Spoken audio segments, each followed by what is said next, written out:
good evening, Halftime TV viewers and subscribers. Welcome to another massive show. And this one is particularly important because the Reggae Boys will be taking on Trinidad and Tobago over there in the Twin Island Republic. Now, this game will take place at the Hazley Crawford Stadium, and Jamaica's starting lineup, it's already out. So is the case with Trinidad and Tobago. It kicks off at 7 p.m. Jamaica time. So if you're just joining us, you joined just in time because now we're going to do the build up to that game.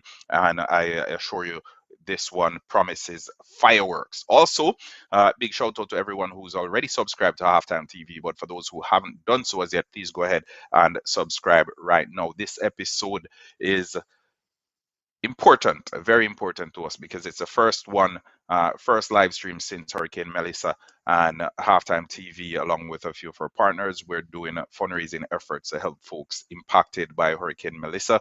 If you're on the channel and you want to contribute towards that initiative, I've left the link in the description below so you can contribute to the GoFundMe.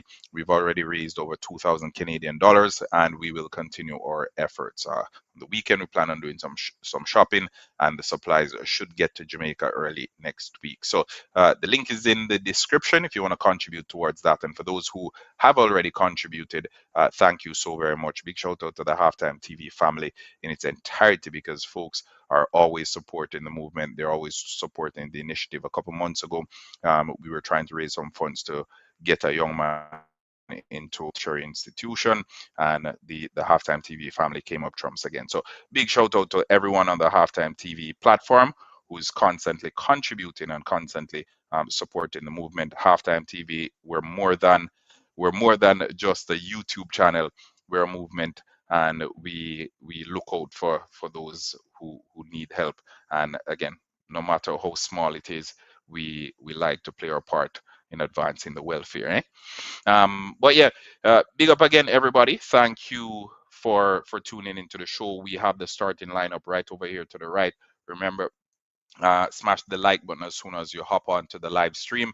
We will be here for the next 2.5 hours or so. Yeah, because we expect the game to be probably done by 9 o'clock there, about everything to be wrapped up. So we'll be here for the entirety. We'll be providing analysis, assessment, play-by-play information will be provided. This is a watch along, so if you want to watch the game live, we won't be able to show it here because of obvious reasons. But regardless, we are here and we're happy you've joined us. We have a poll that's ongoing as well. So for those who've already voted, thank you. And for those who haven't voted as yet, go ahead and vote right now.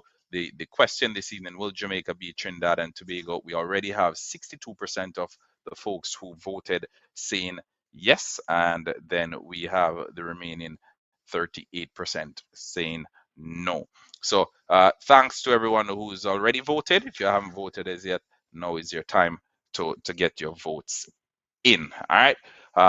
I think I've been going on for a minute, right? So let's pause on that, and I'll start sharing my screen where we can go through the starting lineup among some other things.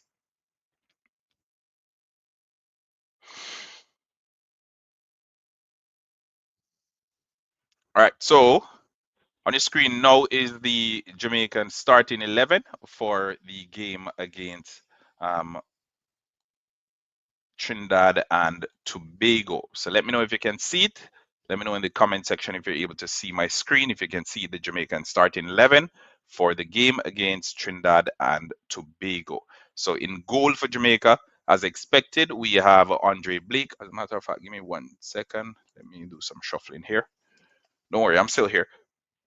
But in goal, we have Andre Blake. Some surprises here, and I haven't received any reports of injuries.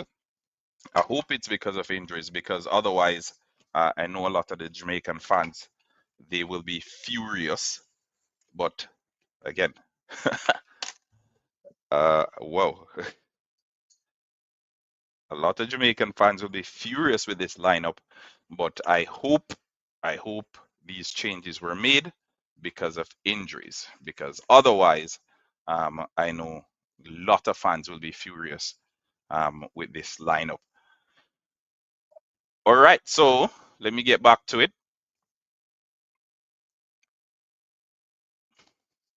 Let's see if I can minimize this. Okay. All right. So in goal, we have Andre Blake. Then the defenders this evening: Richard King, Ethan Pinnock, Greg Lay, and Mason Holgate. So those are the back four. We have Isaac Hayden. He's partnered in midfield with Bobby Reed. So Bobby Reed and Isaac Hayden, those are the midfield two. We have Jonathan Russell, who is expected to play a little bit more in an advanced role, and occasionally you see Bobby Reed helping out up there as well. Ramon Borrell, who had some joy against Trinidad and Tobago on his debut, he starts um, ahead of Shamar Nicholson and Bailey Kadamartri.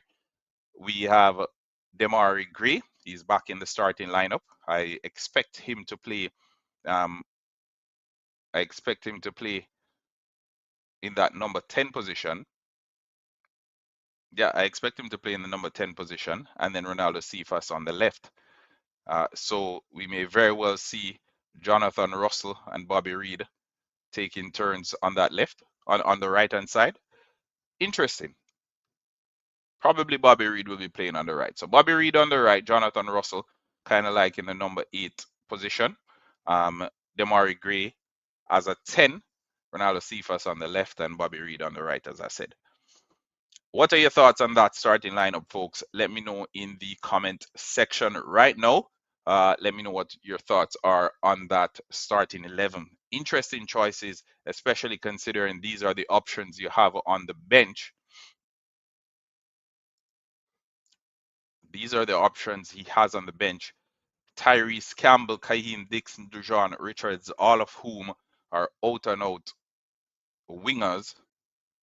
Bobby Reed, well, he's played on the wing for Leicester City, so and for Fulham too. So Bobby Reed is one of those players basically can play anywhere. But personally, I think on the back of the last game, I think Dujon Richards should be starting this game. But that's my opinion. What are your thoughts, viewers and subscribers? Let's hear it. Let's hear it right now. And remember, smash the like button as soon as you hop on. This is Halftime TV, and that's your starting 11 for Jamaica. Let's jump over to Trinidad and Tobago and let's see who they're working with today. So in goal, we have Smith, Phillips, Jackie, Henry, Raymond, and Payne. Those are the defenders. So using up some wingbacks here. Spicer, Garcia, Rampersad, and Sealy. So Spicer, he's had some joy so far this campaign. Expect him to cause Jamaican team a bit of problem. And then we have up front Garcia. Trinidad and Tobago, good quality, good enough quality on the bench as well. Molino, Kevin Molino, one to look out for as well. Expected to come onto the field at some point during this game, but we will see. Jamaica versus Trinidad and Tobago, we're just about 18 minutes away. Yep, we're just about 18 minutes away from kickoff. And as far as the other games go, we have Suriname currently 2 up against El Salvador. Remember, the other game in our group will start just about the same time as ours. So Bermuda versus Curacao to protect the integrity of the competition. It will kick off at 7 p.m. as well. What we will do is we will ensure that we provide you with updates as that game is happening as well. So while we're watching the Jamaica versus Trinidad game, we will constantly keep you updated on the other one.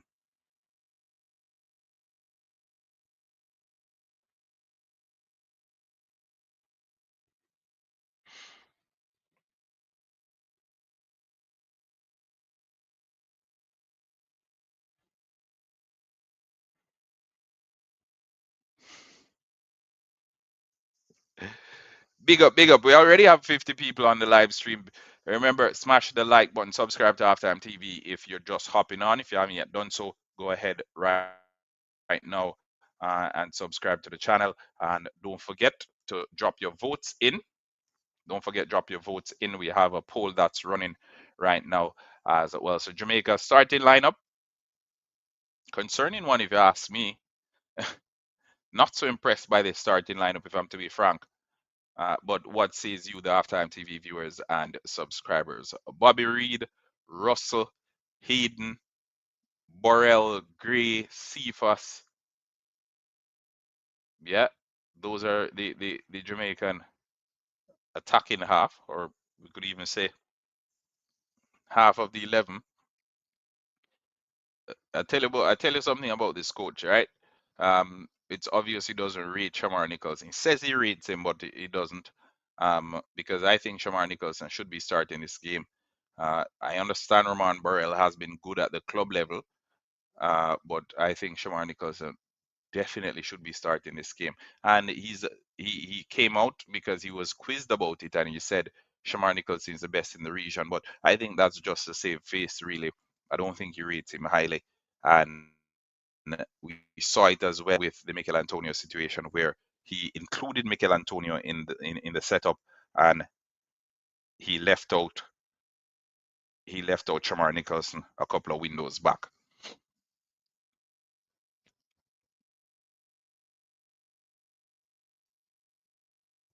We have it here. We're going to let's take a look, because I have the match card as well.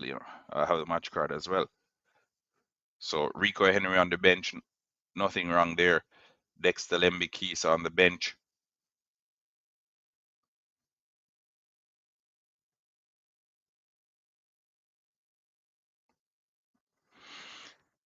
Oof. So Mason Holgate starts at right back. Don't expect too much going forward.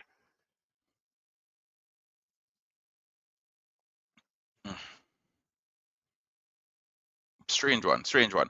But not a problem overall. We expect, even with this team that the coach has decided to start, we still expect Jamaica to get a result here. And we know Jamaica has two opportunities to make it right, because this is one of those where we would love to win, and we will consider it a must win for Jamaica. But in truth and in fact, it is a must win for Trinidad and Tobago, because the maximum points that they can get to, and right now the points standing is Jamaica on 9 points, Trinidad and Tobago on 5 points. So Jamaica is in first, Trinidad and Tobago is in third. If Trinidad and Tobago wins this game, it takes them to 8. And then, considering all things go as planned, if they win the final game against Bermuda, that will take them to 11, right? So Trinidad and Tobago maximum points that they can get to is 11. Jamaica maximum points that they can get to is 15. So for Trinidad, must win. If Trinidad fails to win this game, they get a draw. The best they can do is hope for a best second place finish. They get a draw, best, and that's if results go their way elsewhere, right?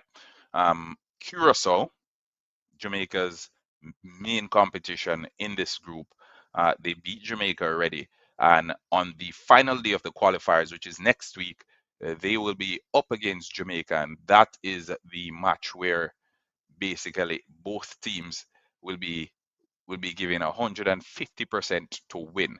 If Jamaica wins today, and Curacao wins today, which is expected, Jamaica will move up to 12 points. Curacao will move up to 11 points. All right. And then that final game, Jamaica versus Curacao at the National Stadium, that will be all to play for, because Curacao will definitely need a win. Jamaica will be able to draw that game and still advance. Jamaica will be able to draw that game and still advance. And that's assuming that they win this evening. If they fail to win, so if they fail to win, it will take them to 10 points. Worst case, just say they get a draw from this game against Trinidad. It'll take them to 10 points, right? Trinidad and Tobago basically will be out of contention. We won't even continue considering Trinidad and Tobago, although the possibility will still be there that they could get to 9 points, right? So Jamaica up to 10, Trinidad and Tobago, they won't be able to finish first in the group anymore. And again, assuming Curacao gets a result against Bermuda, it's the same out of contention, right? It will still go down to the final day. So that last game, Jamaica versus Curacao, that's the game that will determine it all. That's the game that will determine it all, and that's assuming, because if Curacao loses to if Curacao loses to Bermuda, if Curacao loses to Bermuda today, which is highly unlikely,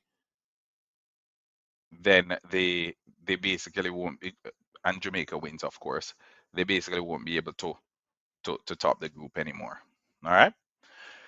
Yeah, but Jamaica versus Trinidad and Tobago, we're 10 minutes away. Let me know what your thoughts are, folks. What are your predictions? Drop some predictions. Let's hear what those are in the comment section. Let's hear what those are in the comment section. Jamaica versus Trinidad and Tobago. Big one. For the votes, keep those coming in. We are up to what, 50 something votes? 75% saying yes, 25% saying no.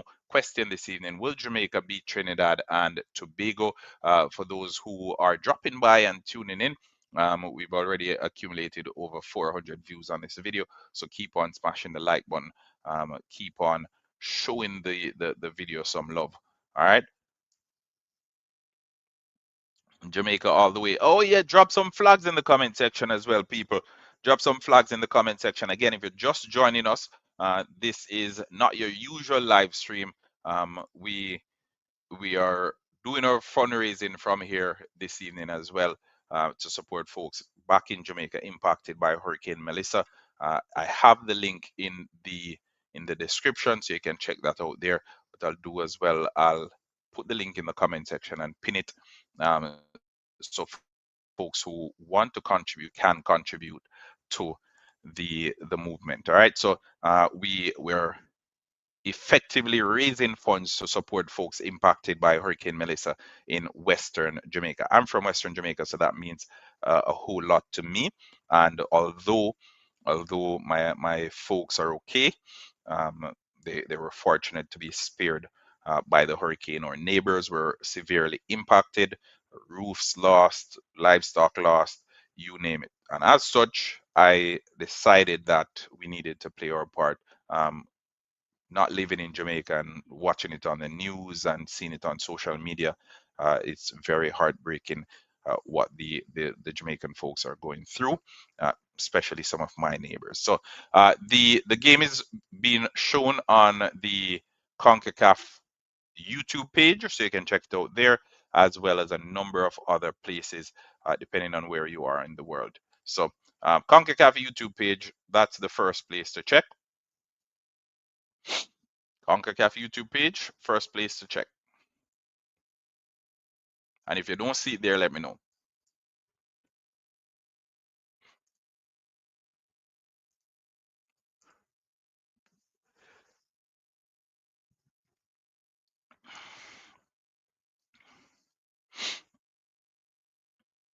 So CONCACAF YouTube page, Jamaica versus Trinidad and Tobago. First place to check. If you don't see it there, let me know. It's on Fubo as well. If you have Fubo, you can watch it there. Paramount Plus, they have it as well. CBS Sports Network, they have it as well. So there are a few. I'm in the US, okay. So Paramount Plus is a good option there. You can check it out. Paramount Plus or CBS Sports Network, I think. Yeah. So the match will be shown Paramount Plus in the US as well as CBS. You heard about La Water here somewhere, you know.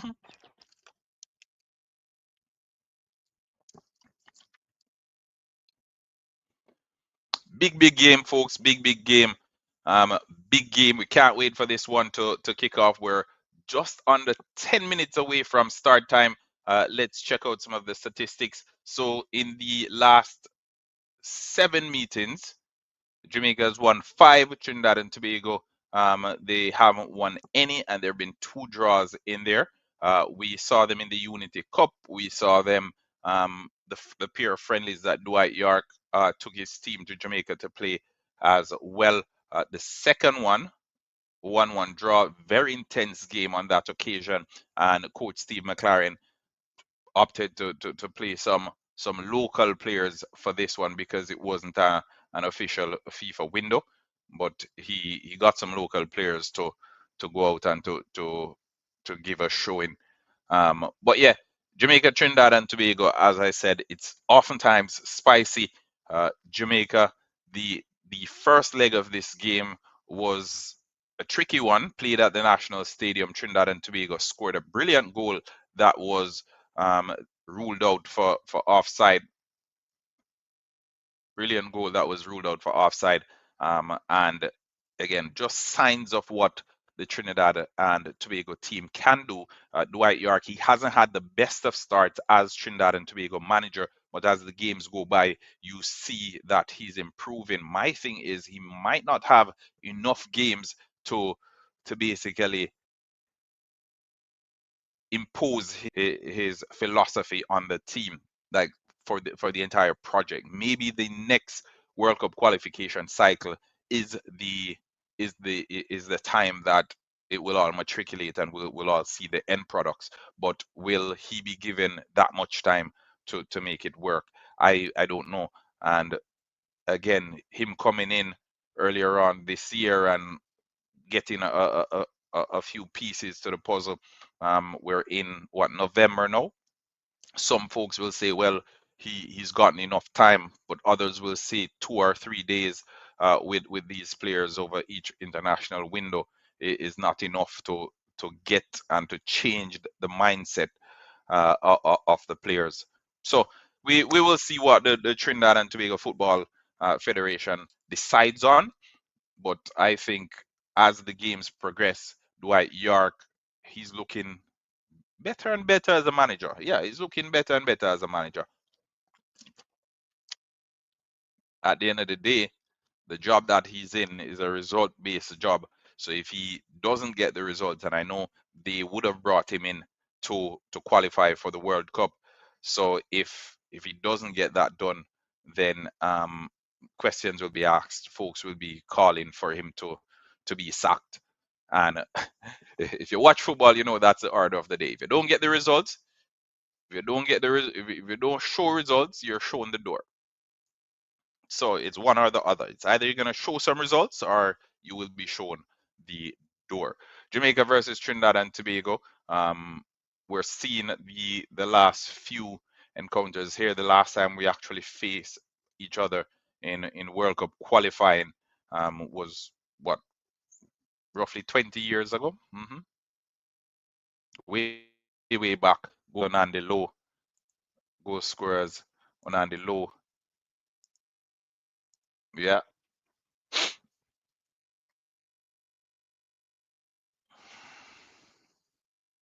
and no, I know Damian Lowe would be etching to be on this pitch. No, Damian Lowe etching to be on this pitch, but not this time around. Not this time around. And again, um, the coach don't think he rates Damian Lowe very highly. So the last time both teams met in World Cup qualifying, in Trinidad and Tobago, Jamaica, was on in June 2001. Queens Park Oval, and the goal scorers were Dion Burton and Onandi Lowe.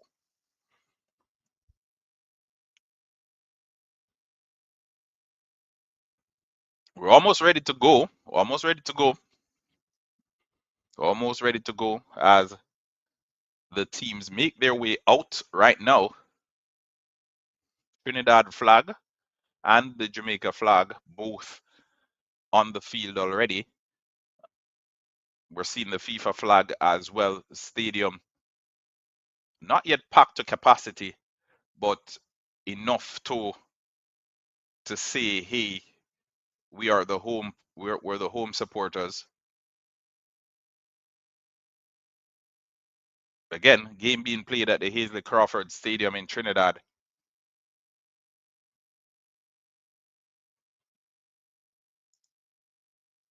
This is what the table looks like ahead of Trinidad and Tobago versus Jamaica.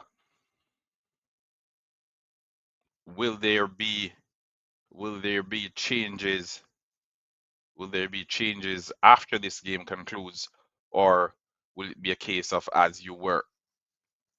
Jamaica versus Trinidad Tobago, just about 120 seconds before kickoff. It's now or never as the Twin Island Republic they face off against their Caribbean rivals Jamaica for a place at the 2026 FIFA World Cup. Both teams have been there before and are looking to go there once more. In both instances, it feels like a lifetime ago. Could this be the year for Trinidad and Tobago to return? Could this be the year for Jamaica to return? Almost 30 years since Jamaica last went or made an appearance, taking us all the way back to 1998. Trinidad and Tobago more recent than Jamaica, but still almost 20 years in their situation.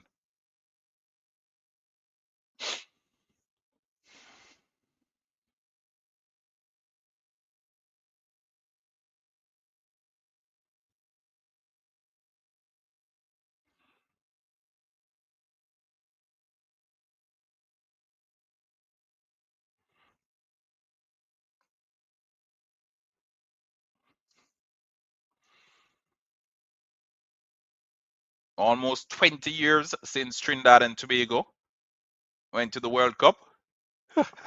Almost 30 years for Jamaica. Both teams desperate for another appearance. Both teams desperate for another appearance. The starting lineup on your screen. Jay Mathis, big up yourself, Jay. I hope your folks back home are all right. I hope the impacts of Hurricane Melissa weren't too crazy. But thank you for tuning in. Big up Walker as well. Anywhere in the world, yeah, Walker, big up yourself. So Jamaica flags in the stands, as is the case with the Trini flags. The seats are red. 95, 98% thereabout of the stadium is dressed in red.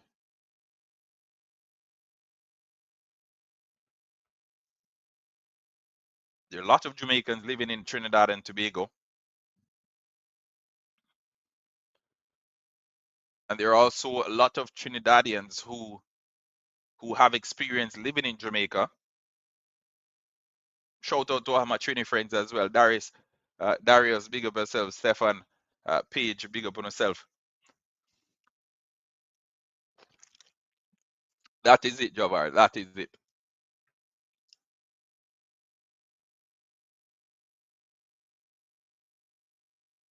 So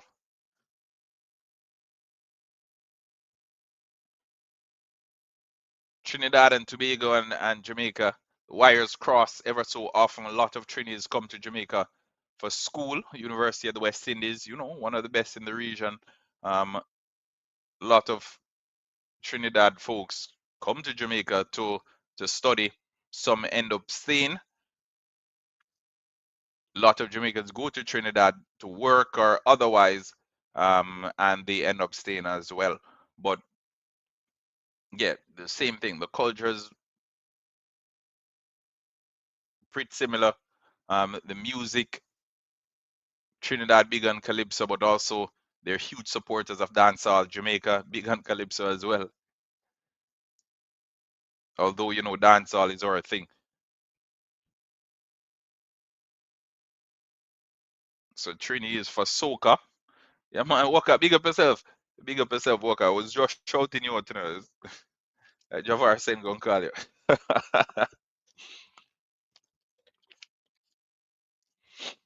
Don't worry, I'm camouflage this evening. So I'm fully blended into the background. But Let me know what your thoughts are on the starting lineup, folks, in the comment section. What are your thoughts on this starting lineup? Andre Blake, Greg Lee, Ethan Pinnock, Richard King, Mason Holgate, Isaac Hayden, Ronaldo Cephas, Jonathan Russell, Bobby Reed, Romain Borrell, and Demari Gray. How you feel about that starting 11 with Whisper and Kaheem Dixon and Tyrese Campbell both all on the bench?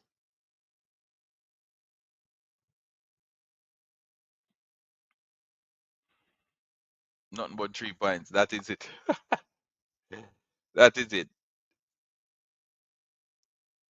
3 points is a must.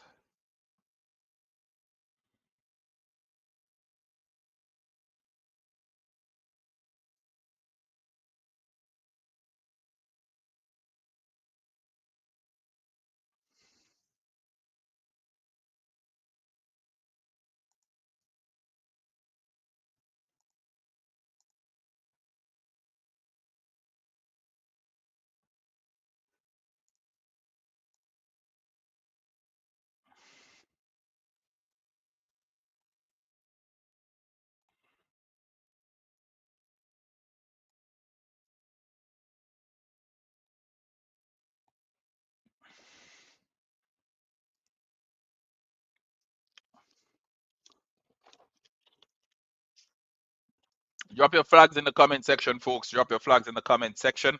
Let us know where you're tuning in from.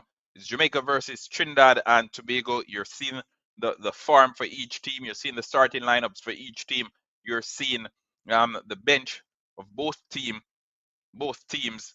Romain Borrell, supported by Demari Gray, Ronaldo Cephas, Bobby Reed, and Jonathan Russell. Trinidad and Tobago, we have Sealy, we have Spicer, we have Garcia.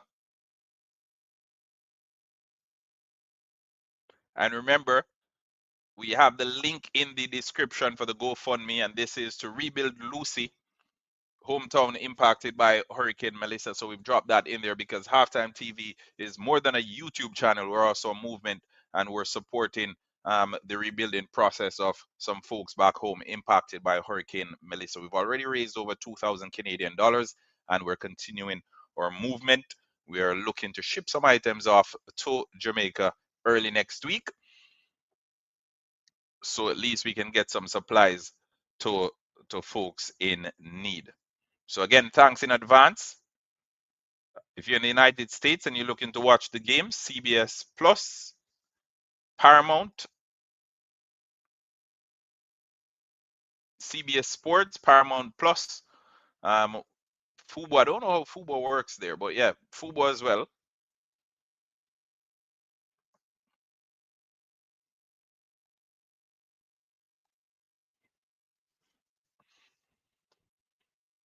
So the game is underway.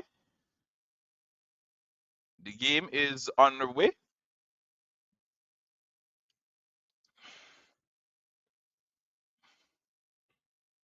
Let me know how you folks feel about Mason Holgate in the right back, folks. Let me know, because I think Mason Holgate in right back a bit more defensive, but could that be a result of the thinness of the midfield? We expect the midfield to be lacking a little bit of solidity because it's only Isaac Hayden providing that steal. But yeah, let's hear. Early throwing from Jamaica, but Trinidad and Tobago trying to impose a bit of control early out.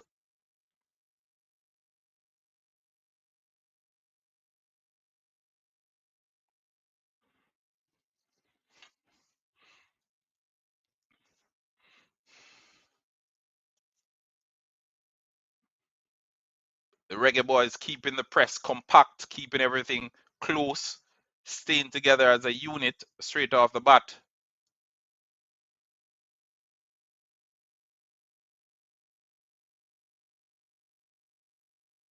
So Richard King and Ethan Pinnock. Again, starting next to each other. Damian Lowe has his work cut out for him to get back into this starting 11. Ball over the top, attempted there. Ball over the top, attempted for Sealy, but intercepted by Greg Lay. Intercepted by Greg Lay and ends up in the hands of Andre Blake.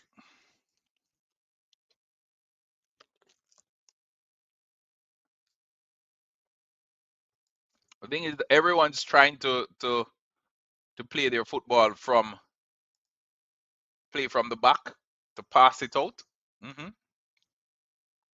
That's the new order of the day. So if you get the pressing right, folks will be in trouble.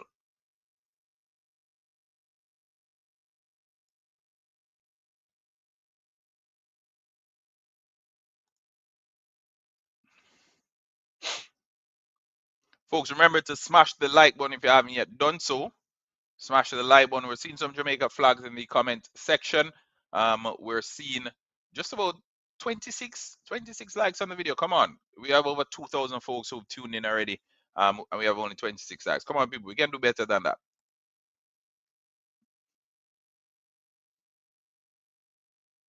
Long ball over the top again. We've seen a lot of that so far in the opening 5 minutes of this game. Mason Holgate dispossessed for the second time already in this game. Will this be one of those games that Jamaica surrenders possession?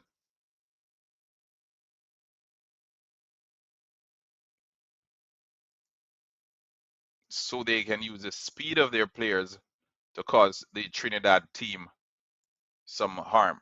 Ooh. Crunching tackle there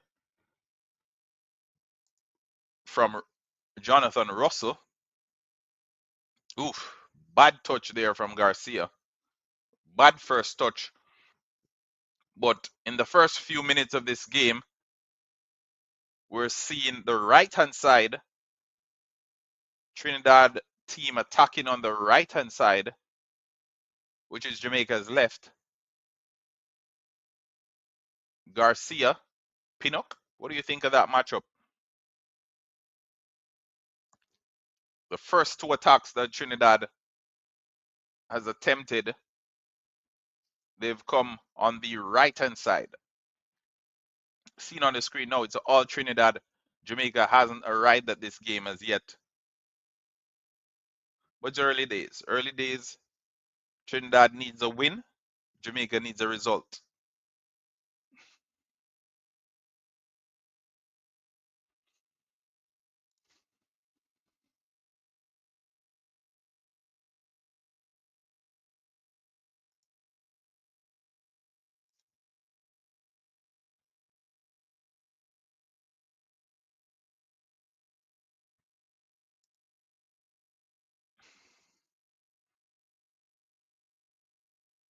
Oof.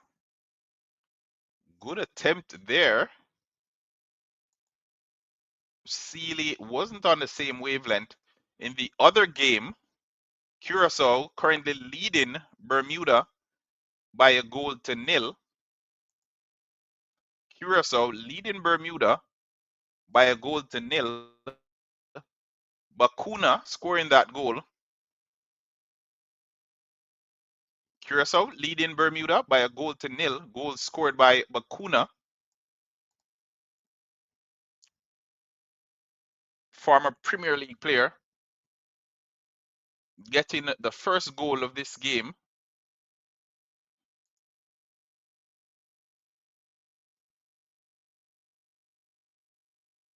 Leandro Bakuna getting the first goal. Trinidad and Tobago versus Jamaica. Not Trinidad and Tobago versus Jamaica. Curacao versus Bermuda, sorry. And that goal came courtesy of a penalty in the 4th minute.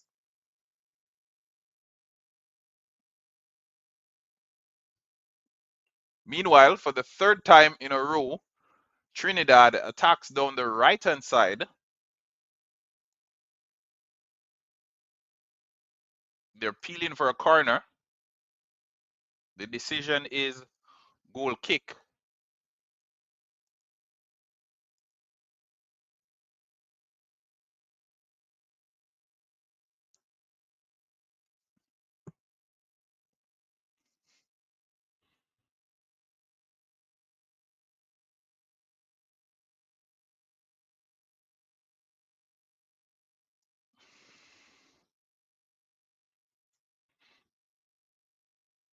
Don't expect it to be launched over into the opposition's half. Slow, patient build-up from the Trinidad team. They're playing with a little bit more urgency than Jamaica this evening. For whatever reason. Could be because, as I mentioned a little bit earlier, Jamaica needs a result. Trinidad and Tobago, they need a win. If they are to stand any chance at advancing. Win, nothing but a win for Trinidad and Tobago. That's what's needed.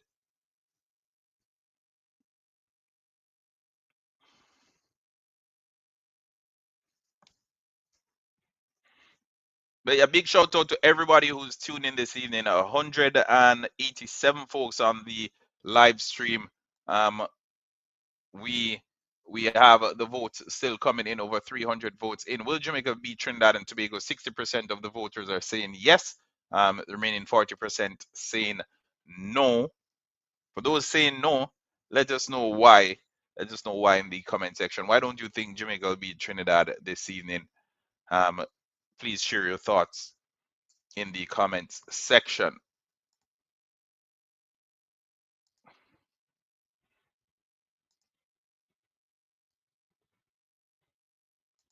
Yeah, man, share those thoughts. Share those thoughts. We're always curious. Always curious to hear more.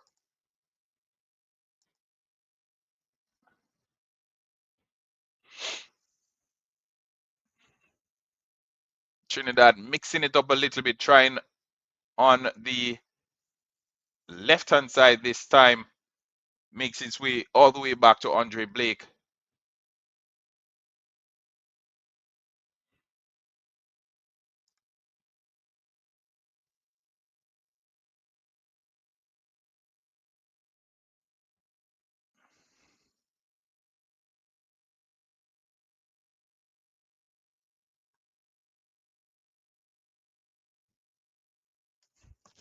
Adverts.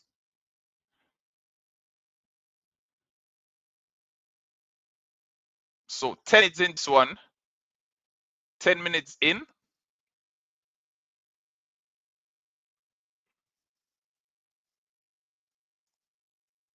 10 minutes in. It's Jamaica 0, Trinidad and Tobago 0. Jamaica 0, Trinidad and Tobago 0. As far as statistics go, 59% ball possession for Trinidad and Tobago, 41 for Jamaica. We haven't had a shot from any of the teams. We haven't had any chances created either. But Trinidad has looked dangerous on the right-hand side. Fouls committed, 2 for Jamaica, 2 for Trinidad and Tobago, 1 corner for Jamaica, no corner as yet for the Trinis, and Jamaica's corner came on the right-hand side, deep corner that was played back in by Richard King, and the Trinis eventually played their way out.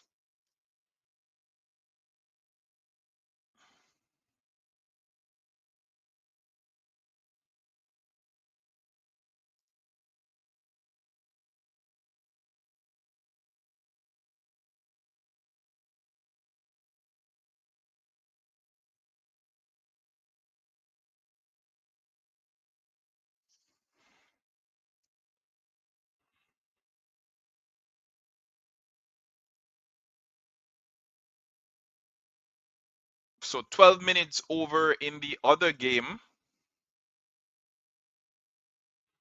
Curacao 1, Bermuda 0, and that game is being played in Bermuda.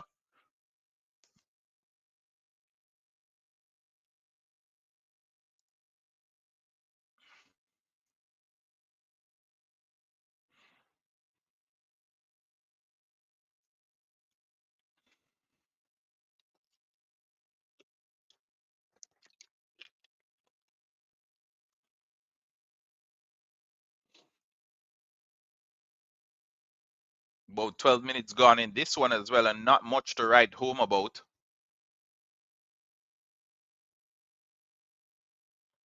Not much to write home about, especially from a Jamaican perspective. They've surrendered ball possession, no control on the game so far. But we know Jamaica has the individual quality to produce a moment of brilliance at any given point in this game. So out of nothing, we can see the team getting on the score sheet.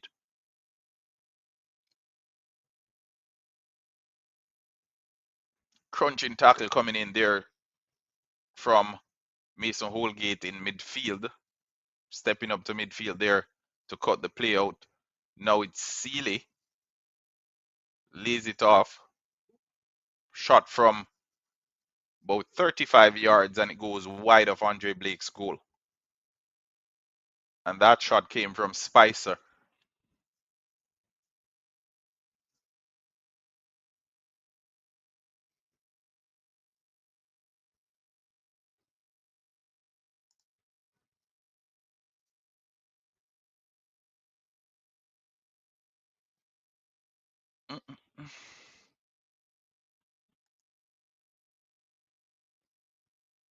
Spicer plays his football at Orlando City in the MLS, 24 years of age.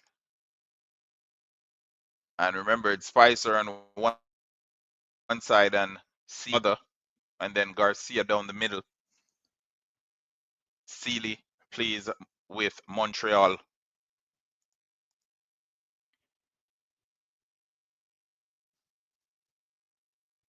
In the MLS as well.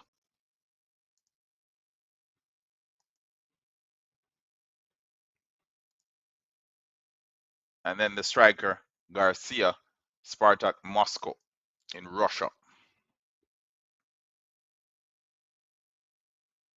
So about 15 minutes in, Jamaica looking to press now, but Trinidad, for the most part, they've been allowed to play. Greg Lay there putting some pressure on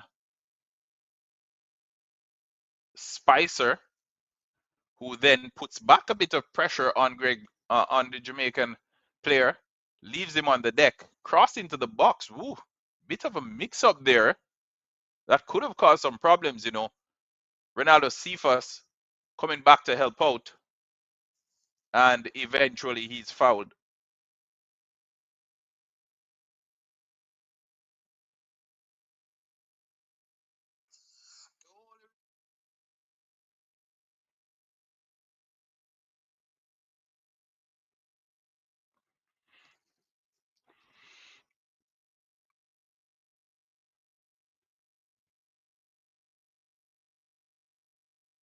So Andre Blake remonstrating there with the officials. Decisions that he thought should have gone Jamaica's way. Little bit of roughing up happening in midfield. He's questioning the rationale behind that. This game will get physical. This is a Caribbean derby after all.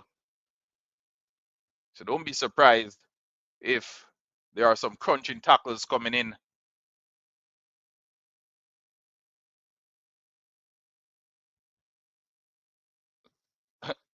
As well as a little bit of afters. Offside there on that occasion from Ronaldo Cephas, as the Reggae Boys are gradually getting their head into this game.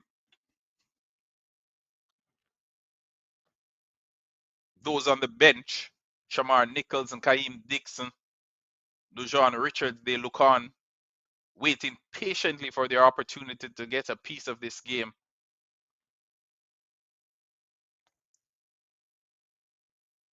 But as things stand, Curacao would overtake Jamaica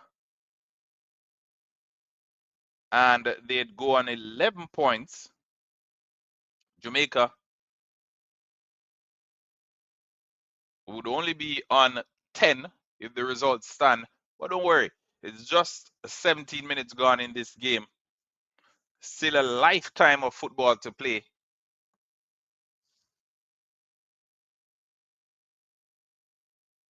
As we mentioned at the top of the show, Jamaica can afford to draw this game.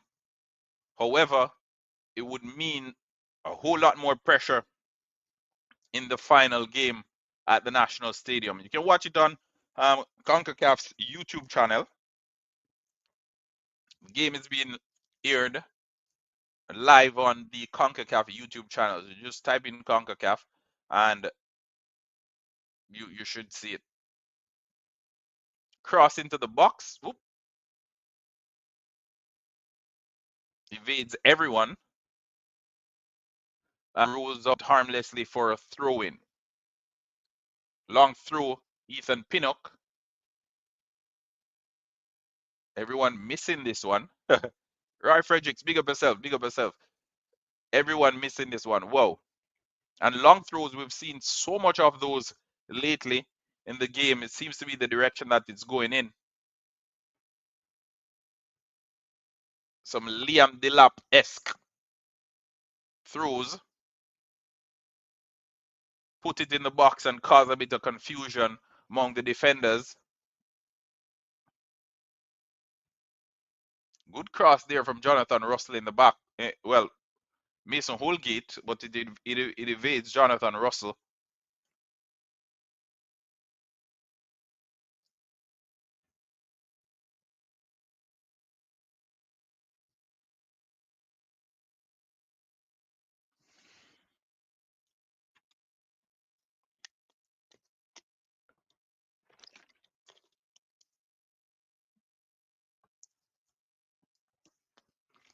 I tell you what, the long throws coming into the box, almost like free kicks, you know. Almost like free kicks. Just going back to that one a few minutes ago. Demari Gray striking it cleanly on that second instance.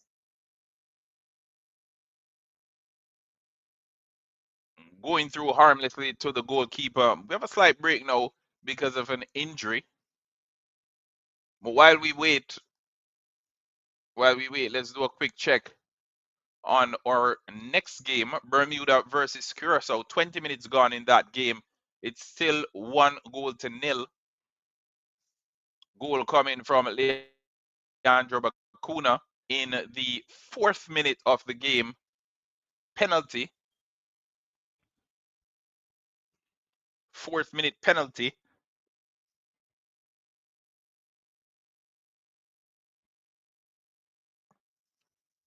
Fourth minute penalty. Leandro Bacuna getting Curacao on the score sheet.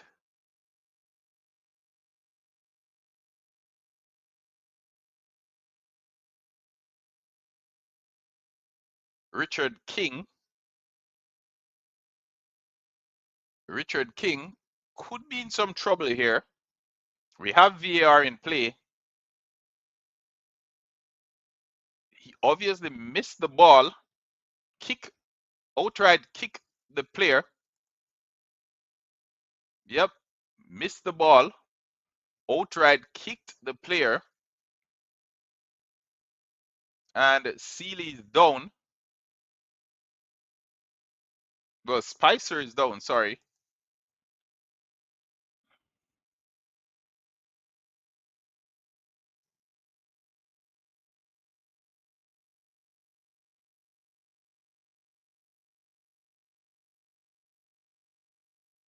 So now Richard King is down as well. Referee has a decision to make here.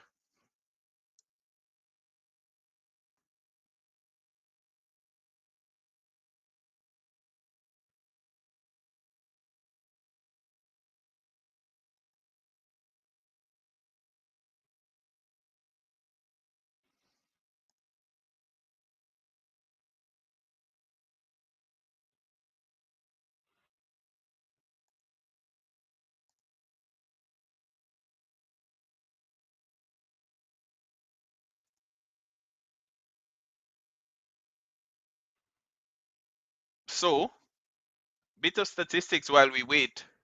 66% ball possession for Trinidad and Tobago, 34% for Jamaica. One shot for Trinidad, two for Jamaica. 4 fouls committed apiece, and we've only had one corner in this game, and that was awarded to the Jamaican team.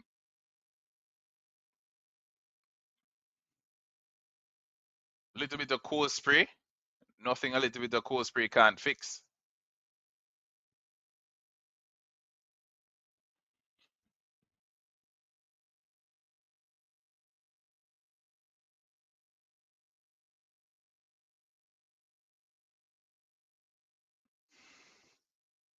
Well, referee decides nothing malicious in that play from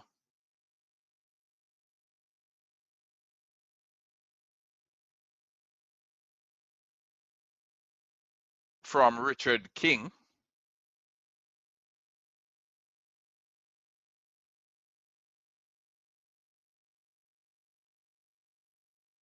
Ronaldo Cephas with a try there, just wide of the upright.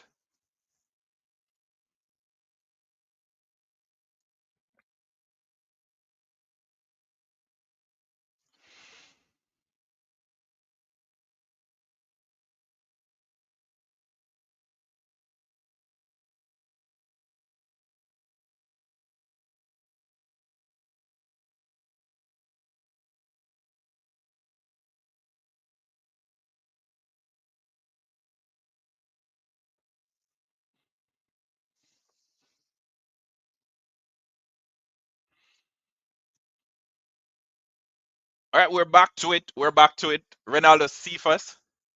We haven't really gotten much attacking impetus on the right hand side, but this time Ronaldo Cephas making his way down the left, trying to take on his man there. Cuts on the inside, tries to get a cross in.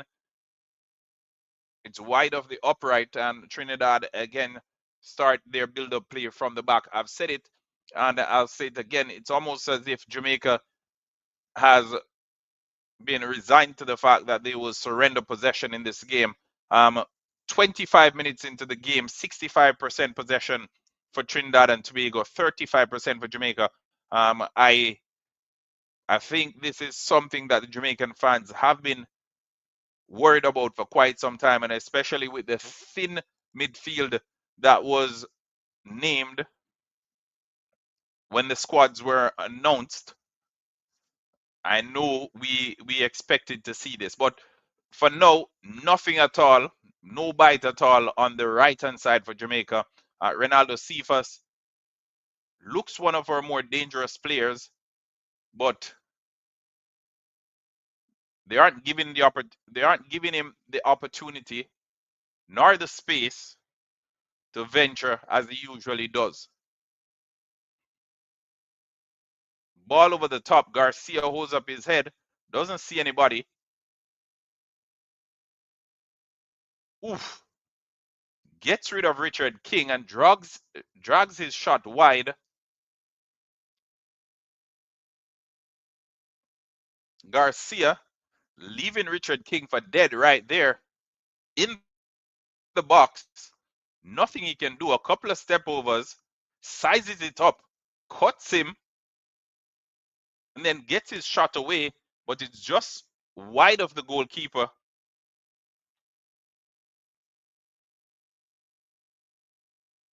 I tell you, Garcia caused us some problems at the National Stadium, and if given the space, he will cause us some problems this evening again. Richard King, courtesy of that cut that he just got, seems frustrated, definitely injured, probably nothing left in his back there. Dragged and abused by Garcia just now. Lifeless after that. Covers his face because that may very well be the end of the evening for him.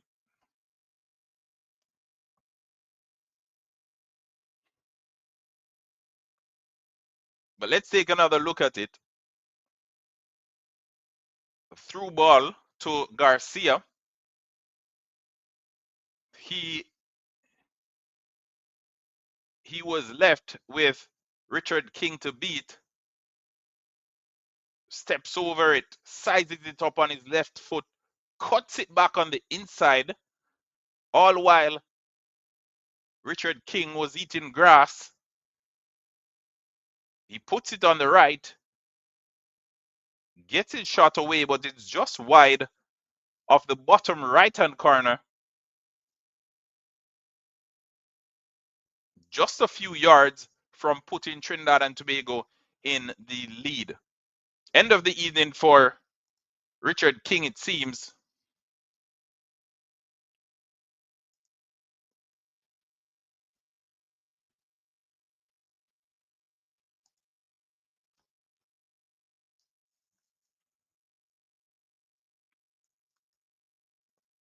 This is World Cup qualification. These players will not want to come off the pitch.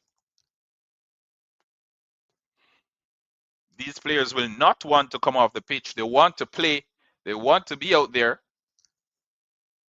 Because the moment you come off, you don't know when you're going to go back on, because everybody wants an opportunity. Everybody wants an opportunity to play.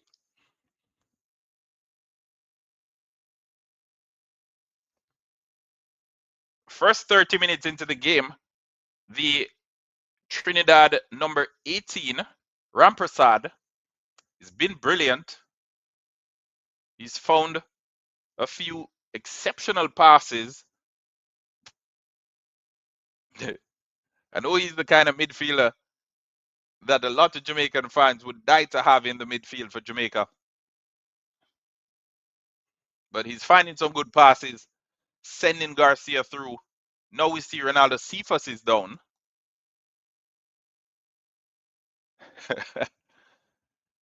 Jamaica wasting time 30 minutes in. What is this?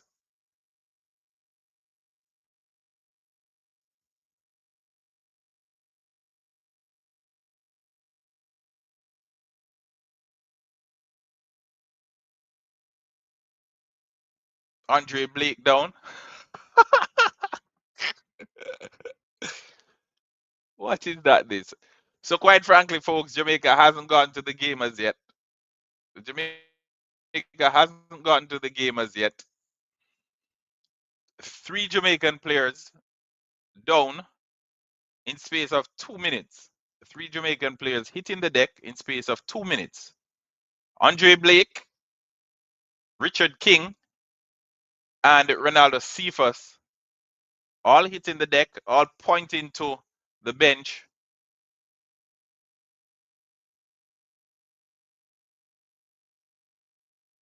Trying to get treatment on the pitch. Now my question becomes, why didn't they request treatment when Richard King was down a few minutes ago? I don't know. Strategy by the coach, maybe, to kind of get the wind out of the Trinidad team, knock the winds out of them a bit.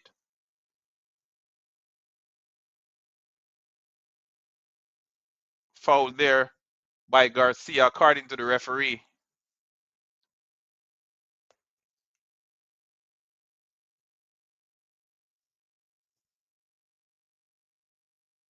So Damian Lowe is on. Emergency change. He replaces Richard King.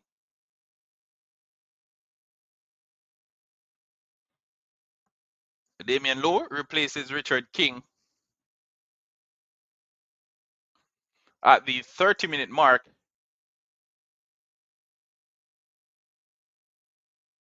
Oof. Ball into the box there. Dangerous. Greg Lay defends it well. And it's booted into touch for a throw into Trinidad and Tobago. Spicer should be doing better there.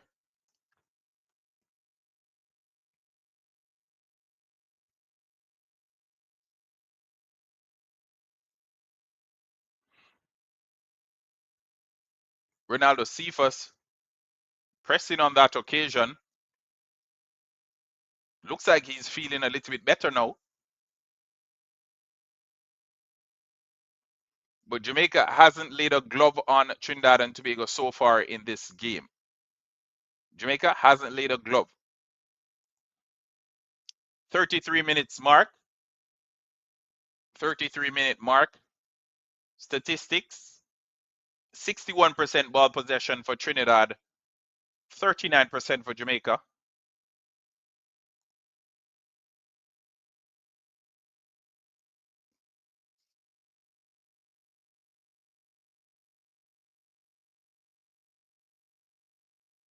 Two shots each. The score is 0-0, and that's what matters right now. Jamaica, you can see, playing not to lose this game rather than to win. You can see it, it's obvious.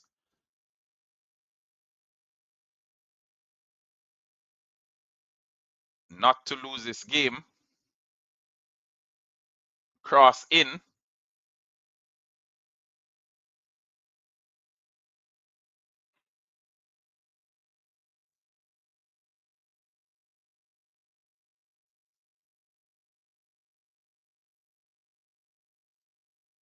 As Trinidad looks to advance up the pitch, and Isaac Hayden, as he does oh so well,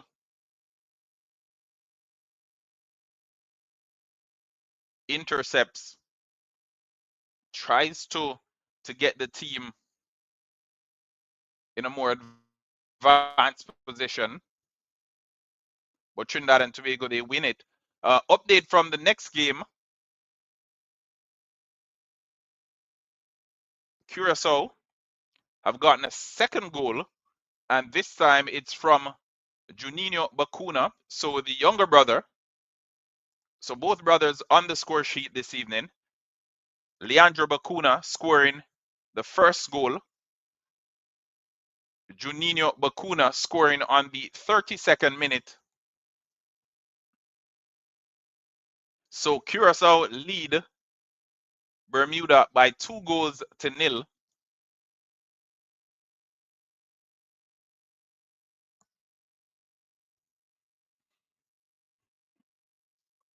Seems that Trinidad and Tobago are playing with extra players, folks. Like they're winning every second ball. They're everywhere. Ronaldo Cephas helping out on that occasion. But possession is not one for long. Mix up on that in that instance. Oof. Brilliant save from Andre Blake. Questions there. Rash challenge from Damian Lowe, or is it? Questions being asked of the referee. Brilliant technique. Dive, obvious dive from Sealy.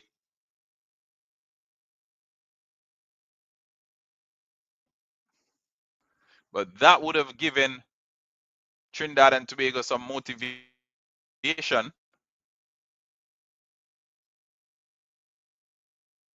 Oof. And they're on the attack again. Ronaldo Cephas helping out. A lot of help needed on that left-hand side. We spoke about it in the early stages of this game. Trinidad and Tobago, although their first shot on target came from the left-hand side, a lot of their attack has come down the right-hand side, and Greg Lay and Ethan Pinnock, who are playing on the left side of the Jamaican defense, they've struggled to cope so far, with Ronaldo Cephas having to come back on a number of occasions to help out. Jamaica does not look like a World Cup side, more like Carner League. I agree. With the quality of football that's being played by this Jamaican team right now, if we make it to the World Cup, it'll simply be for participating. We'll only be going there to participate. Nothing more. Just going there to say you were at the World Cup. I tell you that much. It's all Trinidad and Tobago. These last few minutes, and as a matter of fact, the first half, they're doubling up, twos and threes, Trinidad. They basically camped out in the Jamaican half. Nope. I agree with you, Jay. I agree with you. Coach rates him because he gets on the score sheet. But the Trinidad and Tobago number 18, Ramprasad, he's playing some serious football in this first half, and I think so far he's been the best player on the pitch. Charm, you don't like how we're playing? Yeah, we don't look good. We don't look good. We don't look good any at all, people. Awful, awful stuff. Sealy, Spicer, Garcia giving Jamaica hell right now. Jamaica, no attacking impetus whatsoever. Probably gonna hope for something from a set piece right now. Hope we can get something. Hey, brilliant. Jonathan Russell gets Jamaica on the score sheet. So cross into the box. Jonathan Russell gets Jamaica on the score sheet. And that's, ooh, offside. Ugh, offside. Whoa. So somebody just said they don't see the purpose of Jamaica's number 18. That's the purpose. He gets on the score sheet even when we least expect it. Even when we least expect it, he gets on the score sheet. Waiting for the playback on that. They're saying offside for no, but we'll see.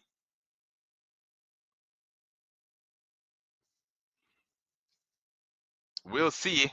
They're saying offside, but we will see.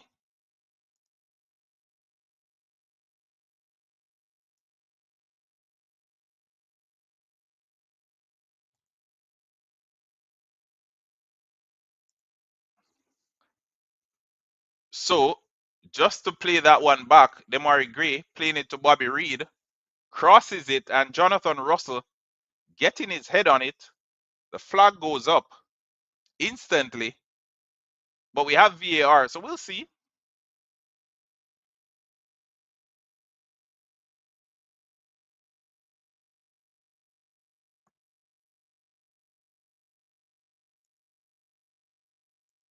So the decision is confirmed. It's offside.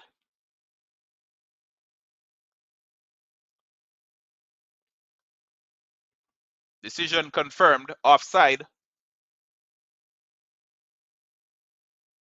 Oof. Very close. Very, very close. Very close. But that will give the Jamaican team a little bit of motivation. Little bit of motivation for Jamaican team there.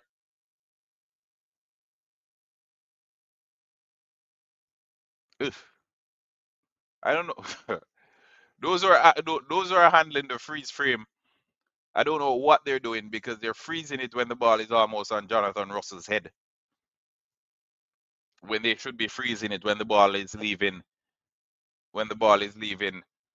Bobby D. Cordova Reed's boot. But again, Jamaica on the attack. Jamaica on the attack. Yes, that is it. So offside, correct call in my opinion. Camera angle's not the best, but from where I'm sitting, looks like it's offside.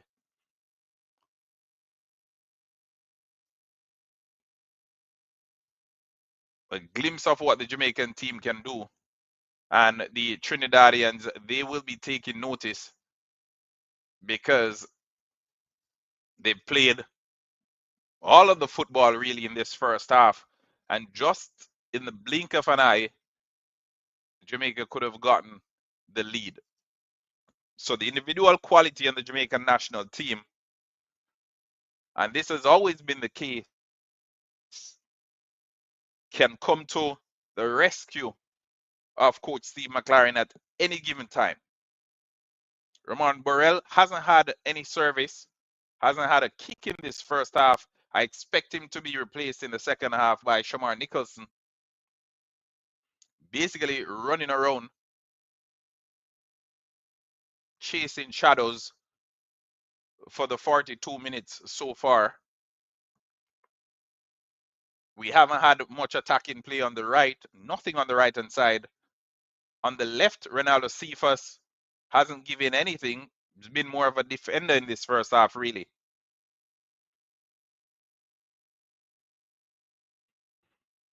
So a lot more negatives to speak of from a Jamaican perspective in this first half than positive.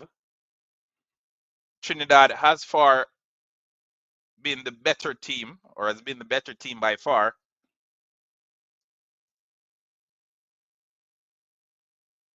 Trinidad and Tobago, better team by far in the first 43 minutes of the game. Jamaican attackers, they look clueless. They lack imagination, lack creativity, nothing really going forward. And it's almost as if Jamaica, again, is trying not to lose this game rather than to win it.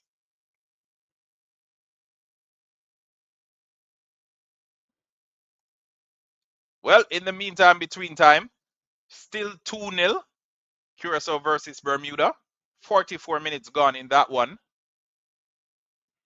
44 minutes gone in that one. If the results stand, Curacao will be overtaking Jamaica to go top of the group.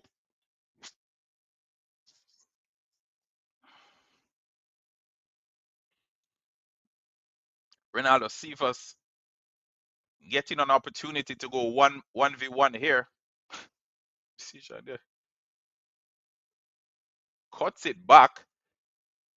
Plays Demari Gray on the edge of the 6-yard box. He isn't given any opportunity to turn.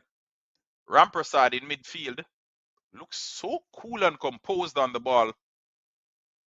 He spreads it wide over to the left.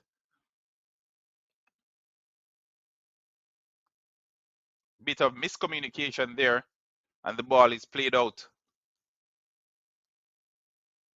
for a Jamaican throw-in. But Andre Blake has had one good save to make in this first half. Another Jamaican player down, Isaac Hayden.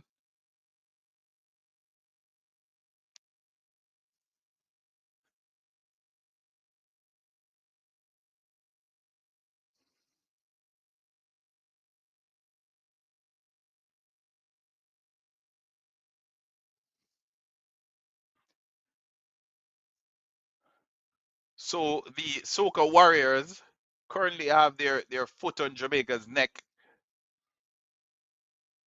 as the Reggae Boys, I won't even say they can't find a way, because they haven't even shown any glimpse that they can find a way. It's been all training, 8 minutes of added time in the first half. We've had quite a few brilliant double save from Andre Blake there, but we've had quite a few stoppages in this first half, most of which have come from the Jamaican players going down. We saw Sealy go down, courtesy of a rash Richard King tackle, which ultimately appeared to injure him. And then a few minutes later, Richard King had to be substituted as Garcia dragged his soul out and left him to eat grass. So the Trinidad team launching long throws into the box as well, challenging for those, putting the Reggae Boys under a bit of pressure in their own box.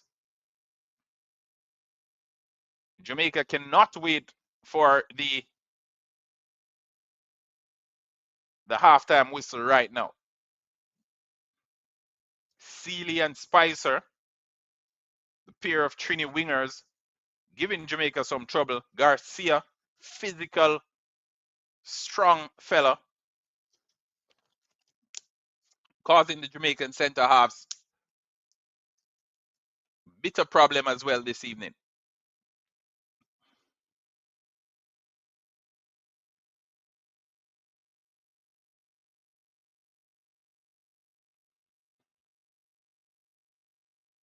So Trinidad, they've had some good build-up play.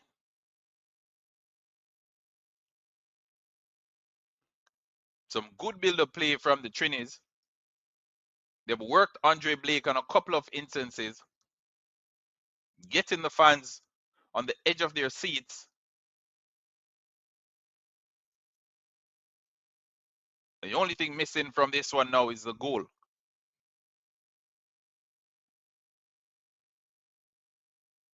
Ramprasad, folks, number 18, the Trinidad number 18.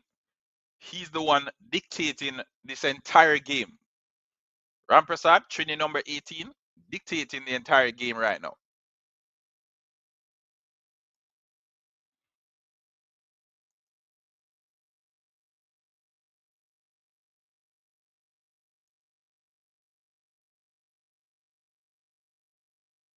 He plays for Halifax Wanderers in Canada. Proper footballer, proper footballer.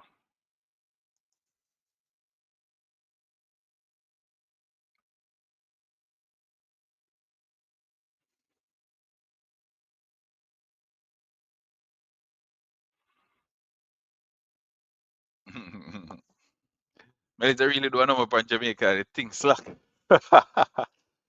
Yeah, very, very poor people. Very poor. Jamaica cannot wait right now for the halftime whistle.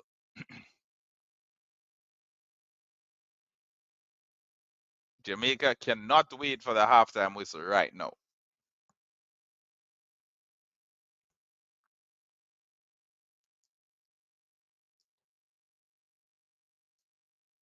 Mason Holgate going around there, getting a rainbow pie, as the Jamaicans call it. So Sealy basically running around him, winning the ball, throwing it over his head, going into the box and getting a cross away. Mason Holgate, wow. Wow.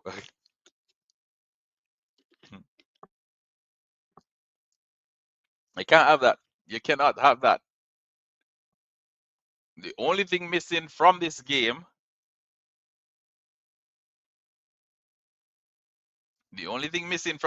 right now is a Trini goal.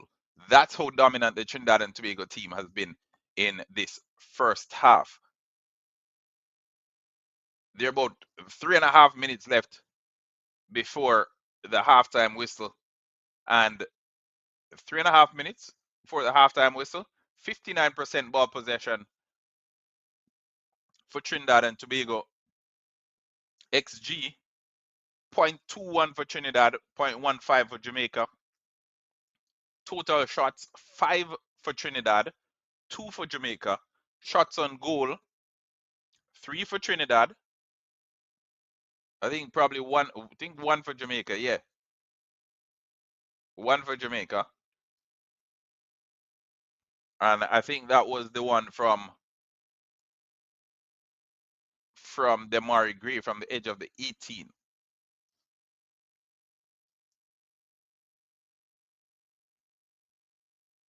If you're not watching the game, let me tell you, Trinidad and Tobago, they might kill you with ball. They might kill you with ball. Yeah, they might kill you with ball right now. Right now. They get a goal right now, Jamaican problem. Because the only positive Jamaica can take away from this game is that the score is still 0-0. That's the only thing. The only thing that Jamaica can take away from this game is that it's still 0-0. And once it's 0-0, we still have an opportunity because we know Jamaica has individuals who can come up with moments of brilliance. So we have of individuals in this group that can come up with a moment of brilliance at any given time. But right now, no ball. No ball. Again, if you're just joining people, we have the link to the GoFundMe in the description. You can contribute to our Rebuild Lucy initiative. Rebuild Lucy. It's a GoFundMe that we started to help folks in the Lucy area in Western Jamaica who have been impacted by Hurricane Melissa. Let me see if I can put it on the. Let me see if I can put it on. Let me see if I can put it on the screen.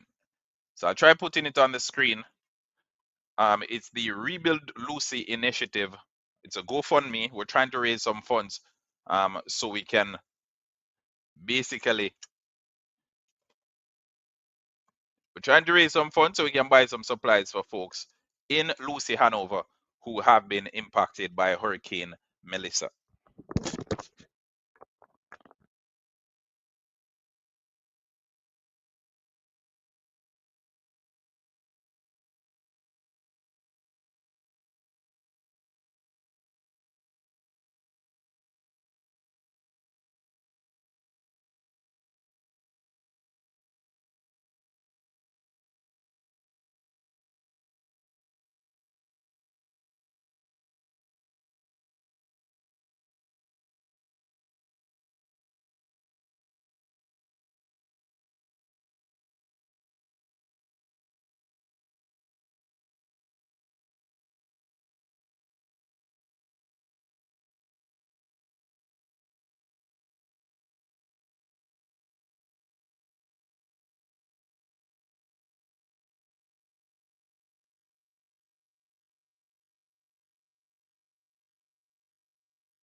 So yeah,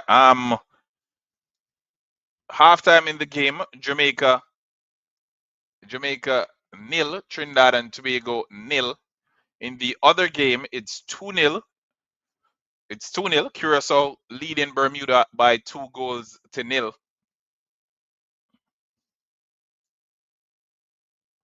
The other game, Curacao 2,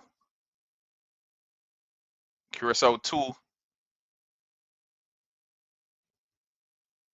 Curacao 2, Bermuda nil.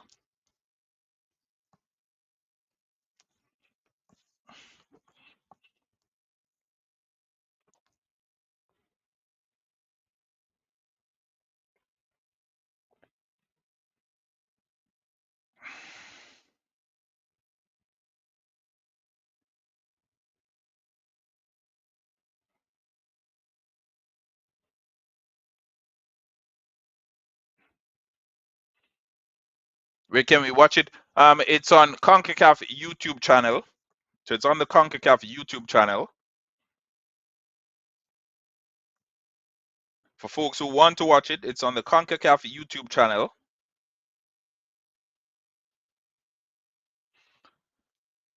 The first half, poor first half showing from Jamaica. Very poor first half showing from Jamaica.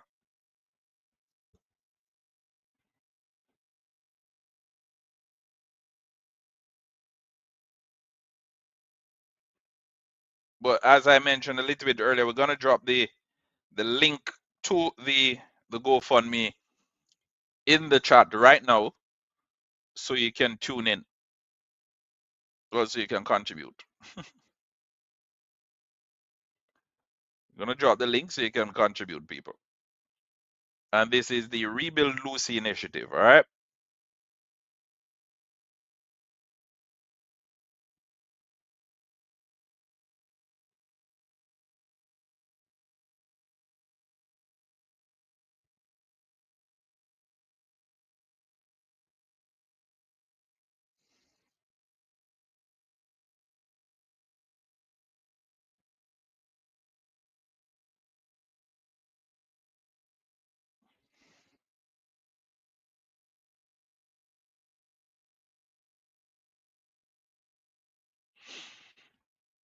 All right, let's check out the folks in the comment section. All right, so far we have roughly 700 votes. Will Jamaica beat Trinidad and Tobago? 64% saying yes, and 36% saying no.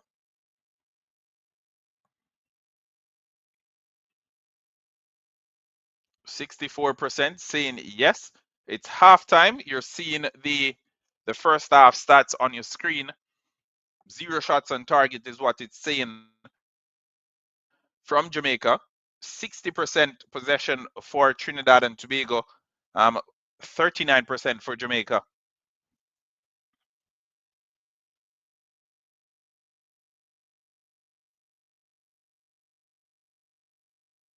Crazy days, crazy days. Jamaica being balled off the park.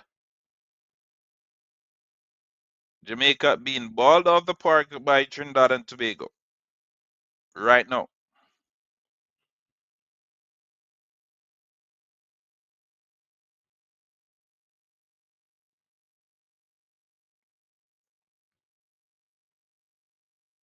Nothing for Jamaica, nothing.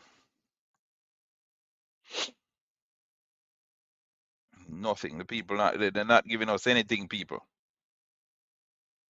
Not giving us anything. We lost Richard King in that first half. Rash challenge from him and ended up injuring himself.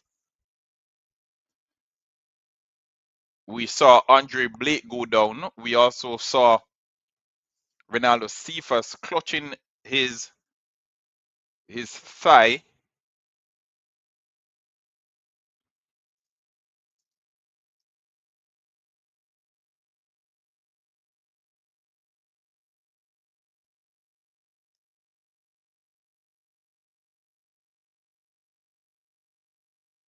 So first 30 minutes in, the Reggae Boys started hitting the deck.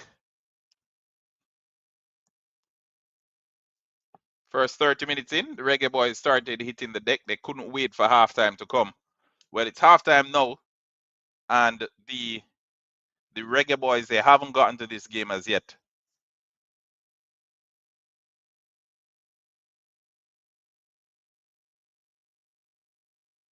Reggae Boys haven't gotten to this game as yet, if we're to be frank.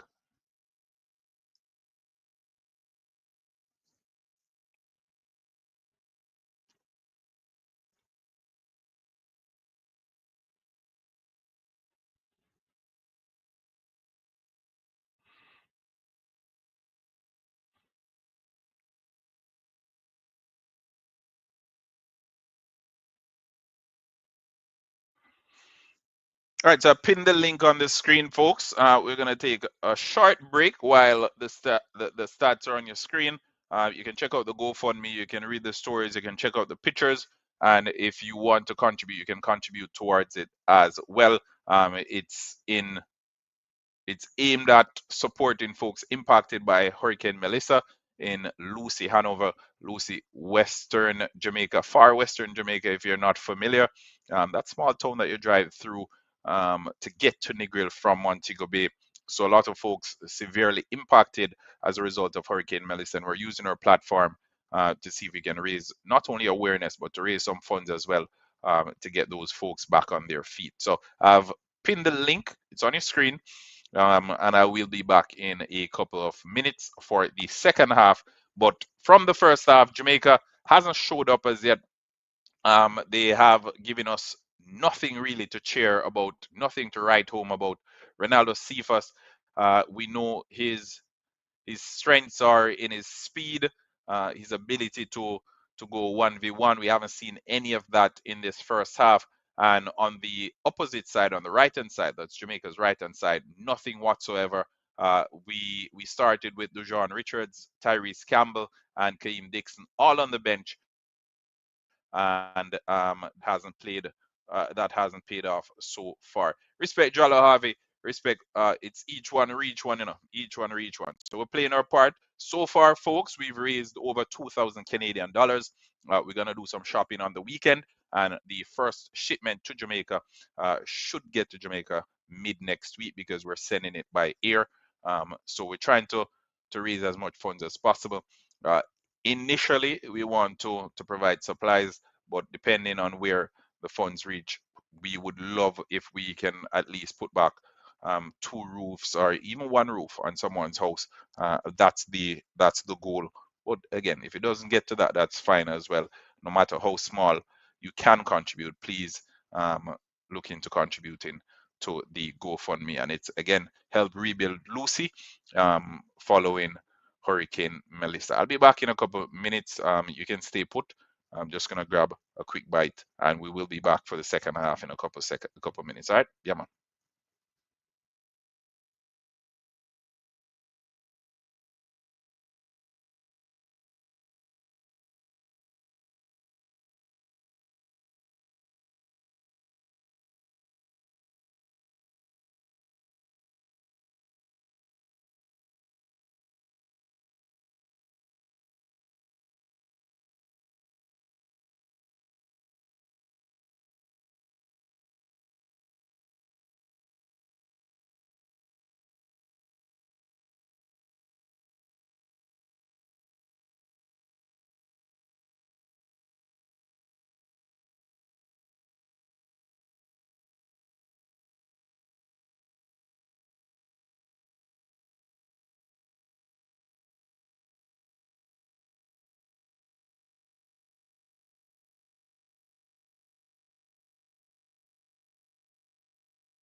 Well, the second half is now underway. The second half is now underway. Let's hope Jamaica comes out way stronger than they did the first half.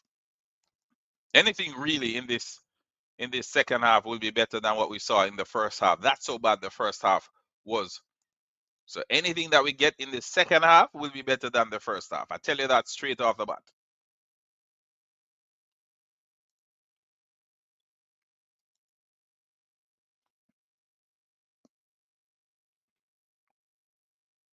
No halftime changes.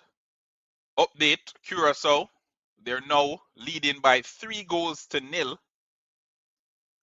Paulina, another penalty, scored in the 48th minute.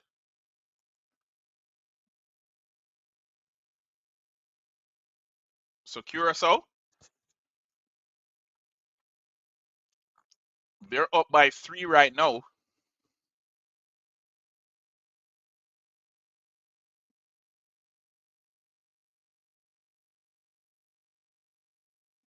Curacao up by 3.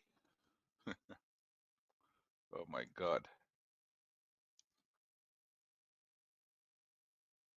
What this means is if the results stand, Curacao, if the results stand, Curacao can come to Jamaica, get a draw. If the results stand, Curacao can come to Jamaica, get a draw, and they would have qualified top of the group.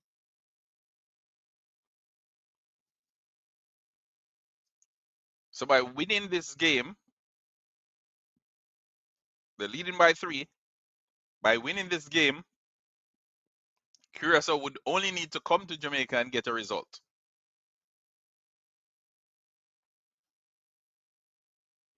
Can you imagine?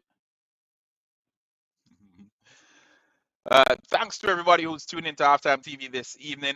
This is our coverage of Jamaica versus Trinidad and Tobago. This is World Cup qualifiers, World Cup 2026 qualifiers. Both teams still have a chance at qualifying for the World Cup. One more so, as Jamaica, they're on 9 points, 10 points if this result stands, while Trinidad and Tobago on 5 need a win if they are to keep their hopes alive.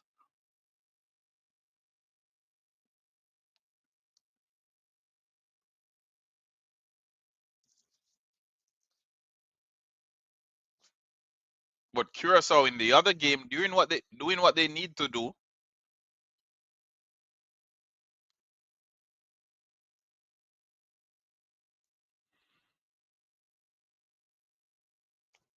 Curacao doing what they need to do.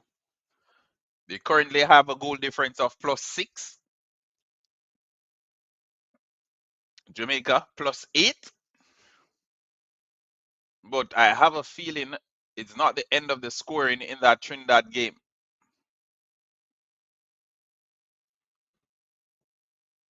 In that Curacao game, sorry.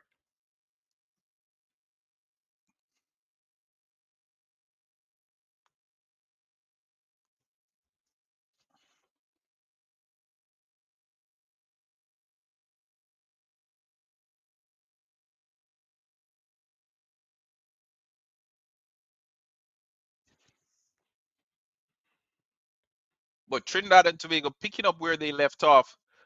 Coach Steve McLaren, he needs to make some changes, and he needs to do so real quick. Ronaldo asked to defend.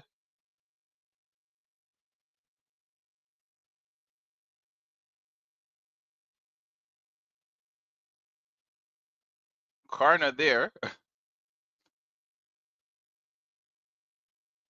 Lack of communication between Andre Blake and Mason Holgate.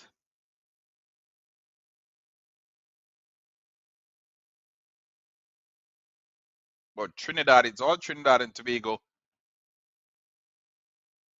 Only thing missing is the goal.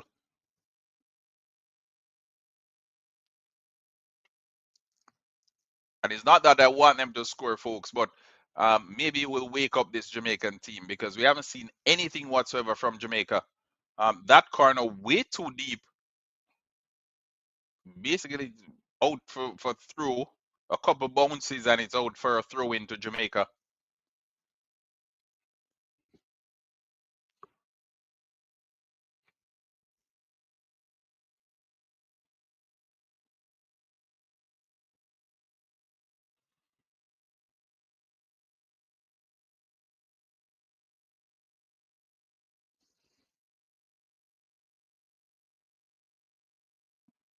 The more stop-start this game is, the happier Jamaica will be, in my opinion.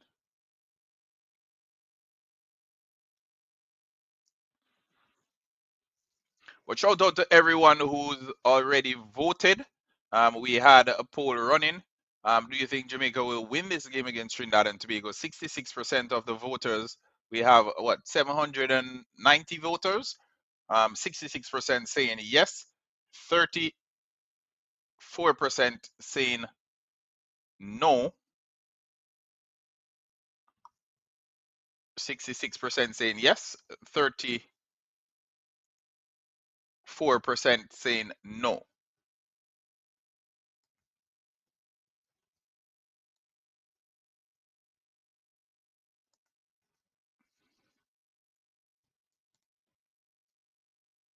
If you haven't done so as yet, folks, go ahead and smash the like button right now. We're up to 45 likes on the video. Let's get it to 50 real quick. It's Jamaica versus Trinidad and Tobago World Cup qualifiers. Jamaica versus Trinidad and Tobago World Cup qualifiers. Both teams vying for a place at the 2026 World Cup, which will be held in the United States, Canada, and Mexico. So less than a year away from that World Cup, which happens summer next year. Both Caribbean teams looking to make it World Cup number 2.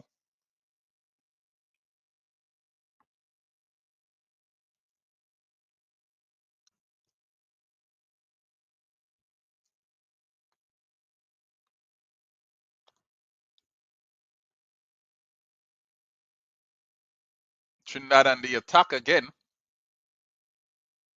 Damian Lowe doing what Damian Lowe does. Needless foul.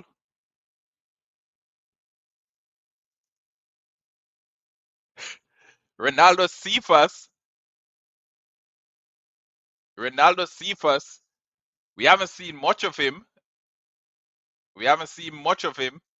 In the first half, but he shows up and he scores. So decision making always been the question. Decision making always in question for Jamaica. Well, for Ronaldo Cephas in particular. And this goal came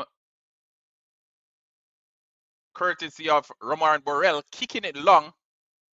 Ronaldo Cephas on the half-line mark had one defender to beat, left him for dead, put it on the right boot, sent it in the bottom left-hand corner, and it's Jamaica 1, Trinidad and Tobago 0. Everybody on the bench running over to celebrate with Cephas.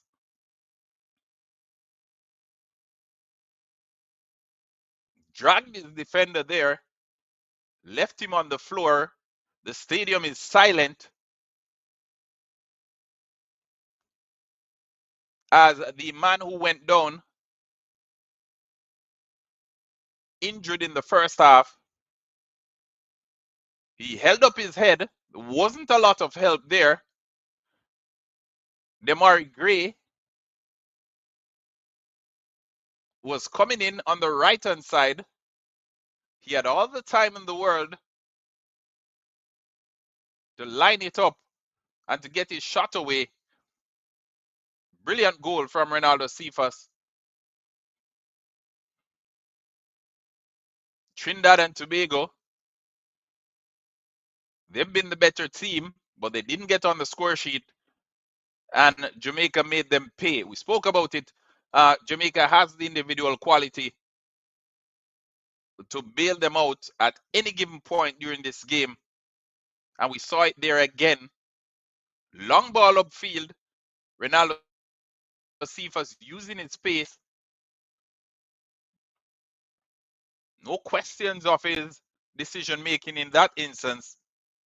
Route one football, booting it long and leaving the rest to the pace of Ronaldo Cephas. Jamaica 1, Trinidad and Tobago 0. And as things stand, Jamaica back on top of the table, even though Curacao has made it 4-0 against Bermuda.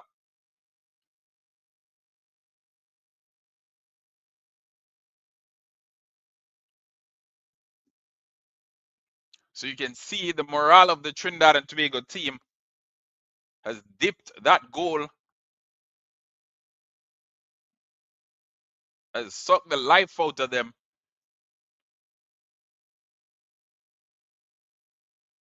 A kick in the shin, really.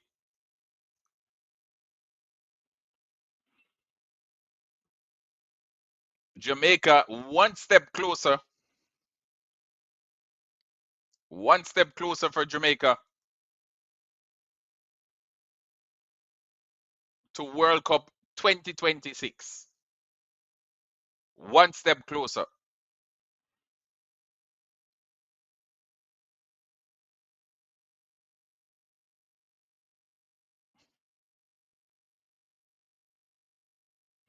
If the results stand, Jamaica will need just a draw against Curacao at the National Stadium to qualify for World Cup 2026.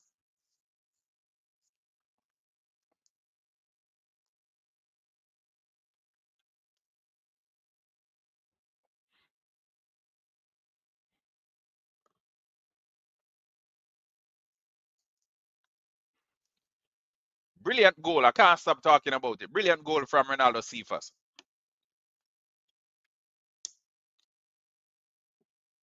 I have to defend now like their life depends on it. Good build-up play all the time from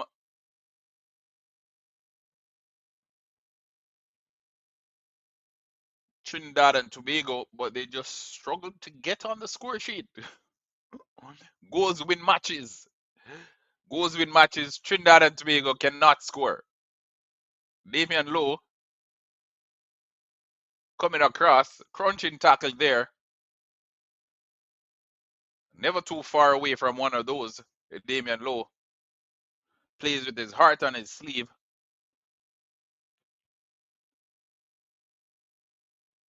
Sometimes a little bit too rash, but you can never question his heart.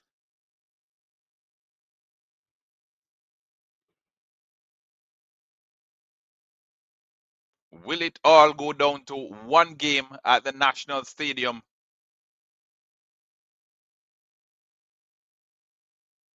Romain Borrell kicking it long again. Same thing as before. Identical this time. Ronaldo Cephas tries to get a pass in. Doesn't work out. It's intercepted by the Trinidad defender. Oh.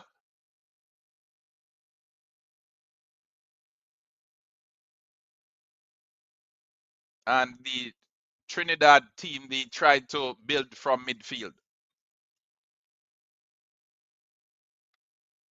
Game at the National Stadium ended 2-0 in favor of Jamaica.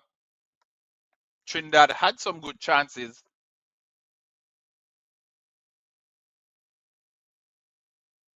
Haven't had too many great chances today, but they've had the better play. They've been the better of the two teams, bar that goal from Jamaica. And in the end, all the good play that they've had throughout the game, throughout 55, 54 minutes of the game, it won't matter because they didn't get on the score sheet and Trinidad did. Romain Borrell putting some pressure on there as it's another wave of Trini attack. Jamaica standing up and watching them play. Ramar and Burrell, the only player pressing.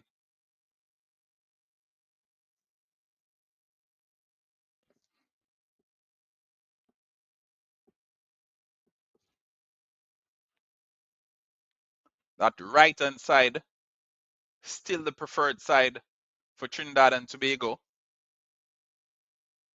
as they've gotten joy over on that side all game long.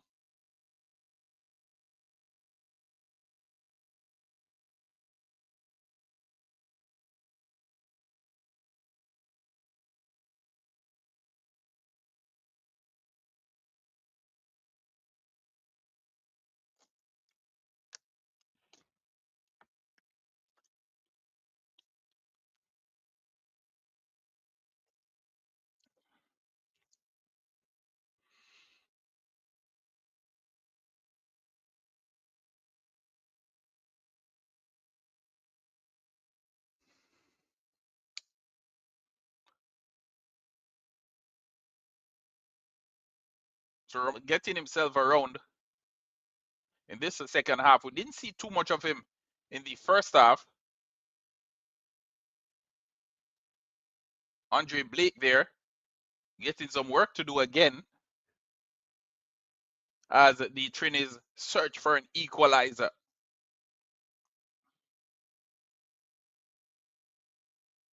In the other game, 5-0 up. Curacao leading by 5-0. Paulina getting on the score sheet again after Sanjay Hansen had made it 4. So Paulina coming from the bench in the 46th minute, already on a hat trick.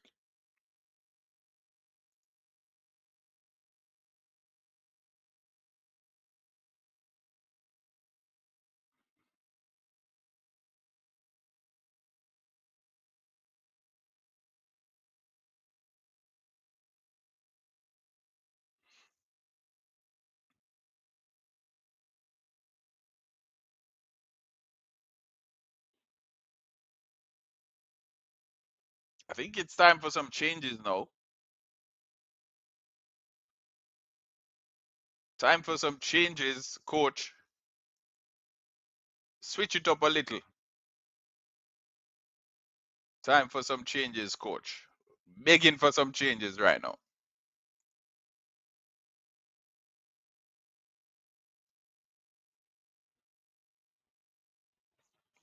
Begging for some changes, coach.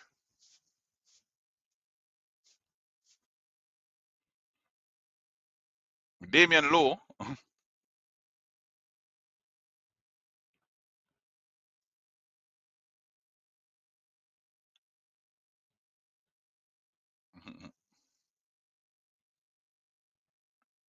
So it's Jamaica 1. Jamaica 1, Trinidad and Tobago 0. Jamaica 1, Trinidad and Tobago 0. 64 minutes gone in this one. Mason Holgate received a yellow card just now for time wasting.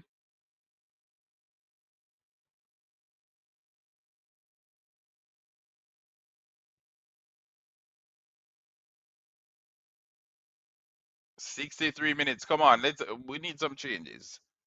We need some changes. Very bad, very bad."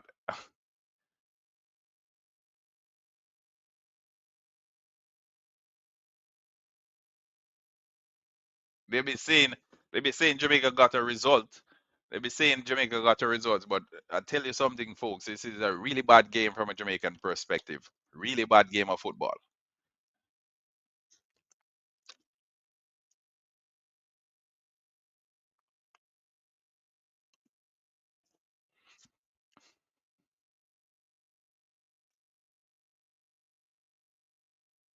Jamaica kicking from left to right, from west to east. Jamaica kicking from west to east. Trinidad obviously in the opposite direction.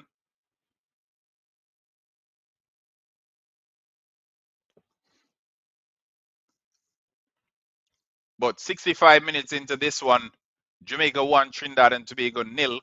In the next game, Curacao, 69 minutes in that one, they're leading by 5-0.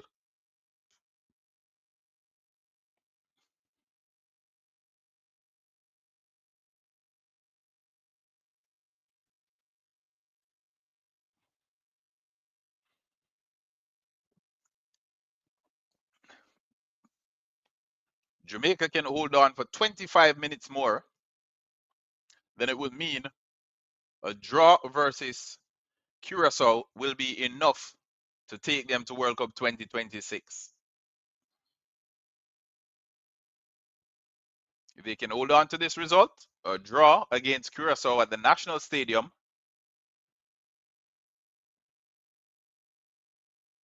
will take them to World Cup 2026. Big shout out to everyone who's tuned into the show this evening as we have a pair of substitutions. Just now, a pair of substitutions.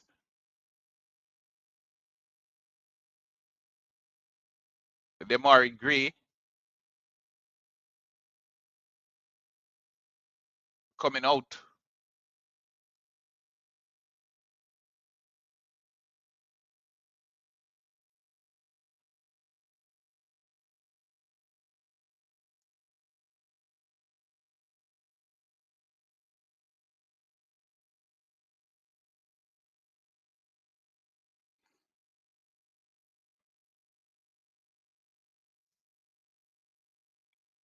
Whisper and Tyrese Campbell coming in.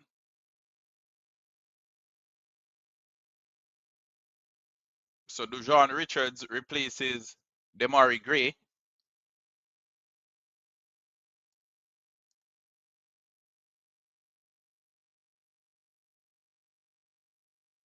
But Tyrese Campbell replaces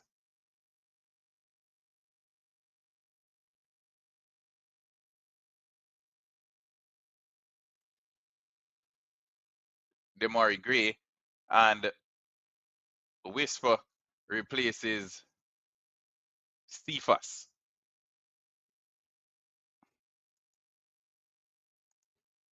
Trinidad and Tobago, they made a change as well, as Daniel Phillips is out and Roald Mitchell, he enters the pitch at the 67-minute mark. Sporting, we also see Molino coming in. So definitely a show of intent from Coach Dwight York. He wants to get a goal.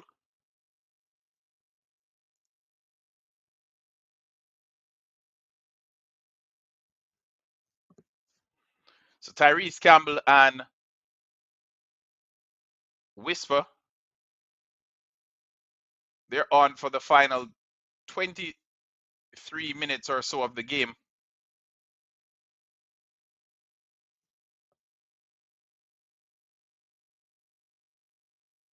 Greg Lay marauders forward.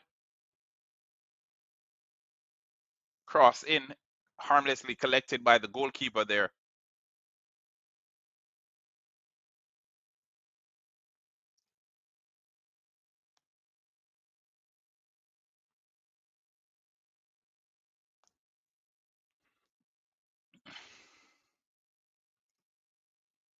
Jamaica versus Trinidad and Tobago, folks. Jamaica leading by 1-0.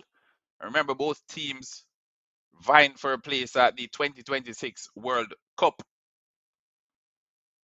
Jamaica currently on top of the table. Jamaica currently on top of the table with 12 points as things stand. In second place, we have Curacao with 11 points as things stand. So this one is going down to the wire. The final game at the National Stadium next week.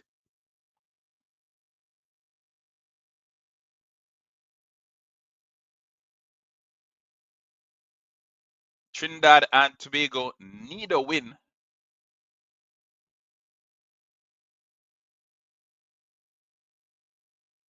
Otherwise, that's it.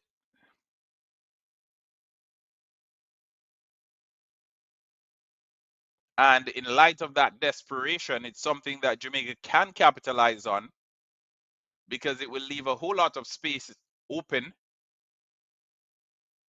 leave a whole lot of space open for the Jamaican attackers to exploit. Still haven't seen Shamar Nicholson. 69 minutes gone into the game.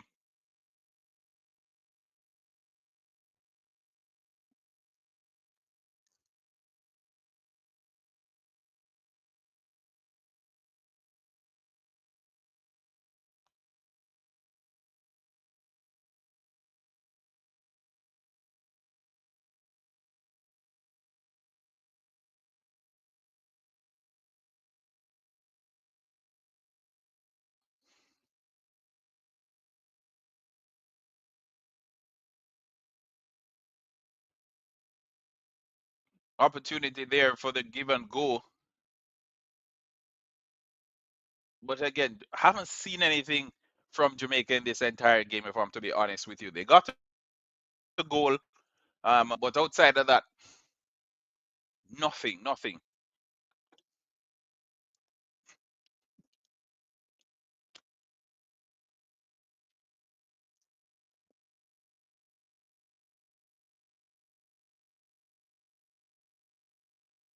Goes in matches there, man. Goes in matches.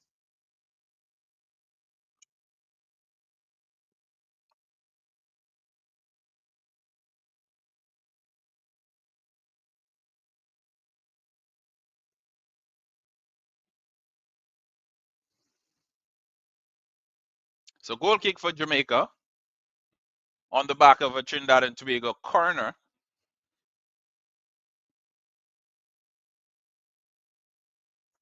Goal kick for Jamaica on the back of a Trinidad and Tobago corner. 72 minutes gone into the game.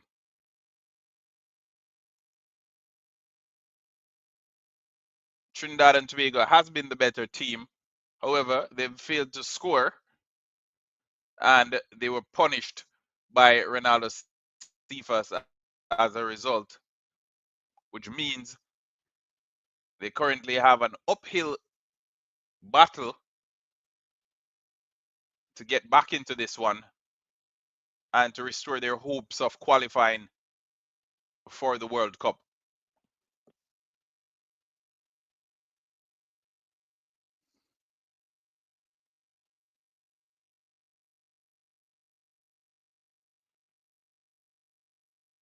A lot of nearly moments for Trinidad and Tobago. So many nearly moments this evening. A lot of almost and nearly and so close.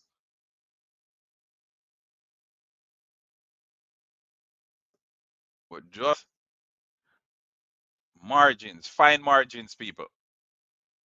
Oof, fine margins.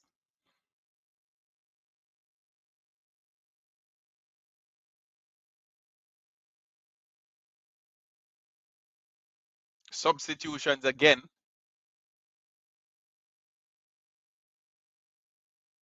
By Dwight York.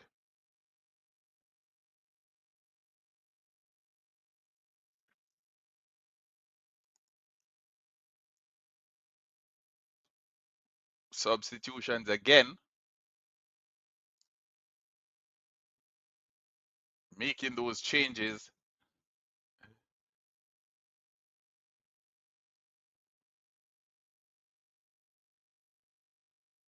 So Dujon Richards getting the shot away. Looked like it was on target, but blocked by the Trini defender.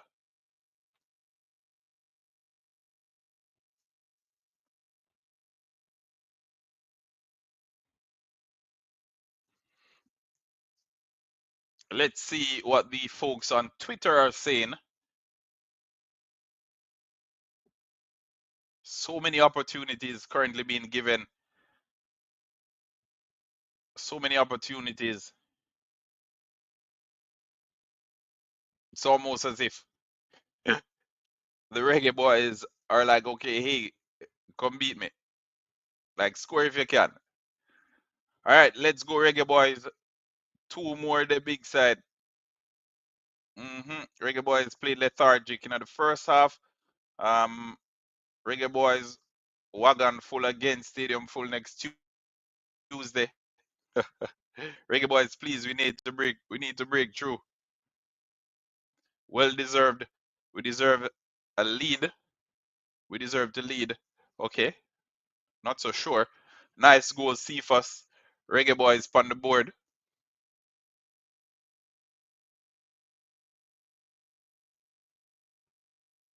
All right. Nice goal by Cephas. Should lock it up for the Reggae Boys. Yep.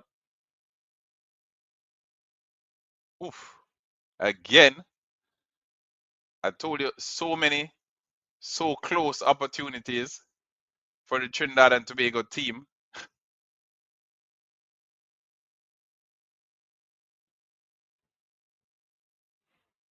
Garcia creating that opening, leaving Isaac Hayden and Damian Lowe on their backside.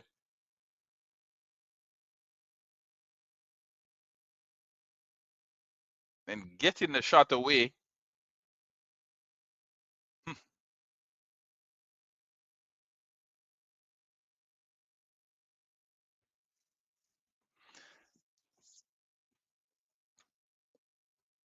All right, 75 minutes in. Jamaica 1, Trinidad and Tobago 0. Reggae Boys, it seems, trying to lock shop on the Trinidad and Tobago team, trying to protect that one goal lead and to wait for an opening if it presents itself. Because since it was the case before as well, but it's been all Jamaica. It's been all Trinidad and Tobago, sorry. It's been all Trinidad and Tobago. Tyrese Campbell on the left-hand side looks good. That's where he prefers to play. Spreads it to Isfa. Brings it inside on his left boot.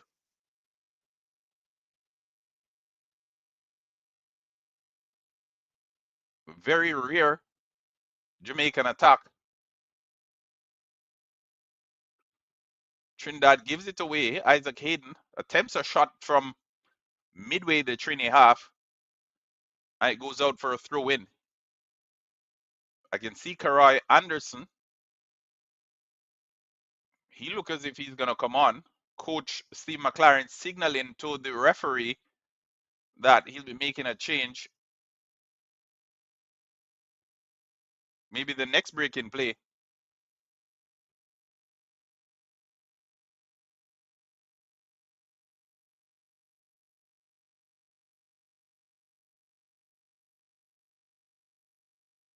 Isaac Hayden goes down, holding his face, having committed a foul that the referee blew for. There was a foul on Molino.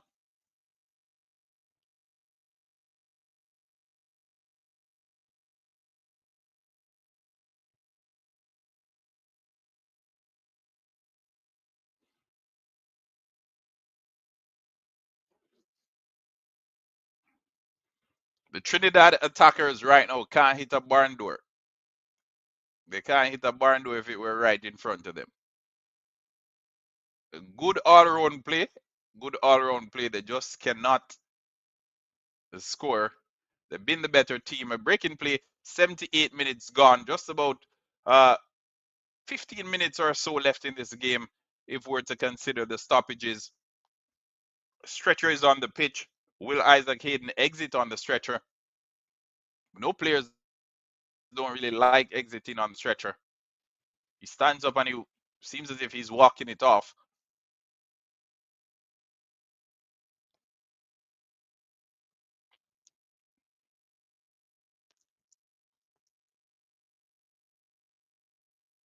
Yeah, lip readers would have picked that up.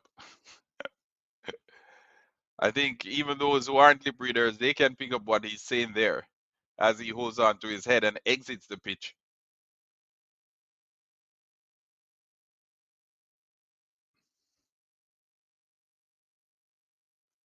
Hello. think there's someone in the stands waving at me, you know. So Rico Henry's on, Romain Borrell off. So so Coach McLaren closing up shop there, putting on a defender to replace a striker. Defender on, striker off.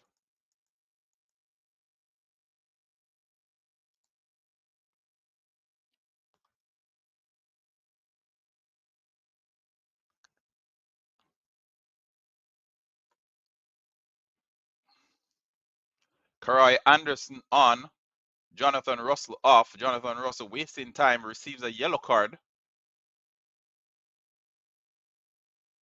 to take back to the bench. Tyrese Campbell causing some problem over there on the left-hand side as usual.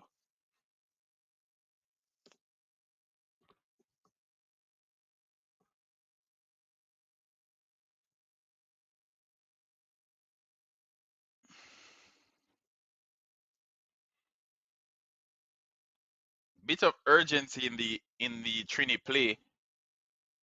They need 2 goals to keep their hope. Curacao, in the meantime, they're up to 6. They're up to 6.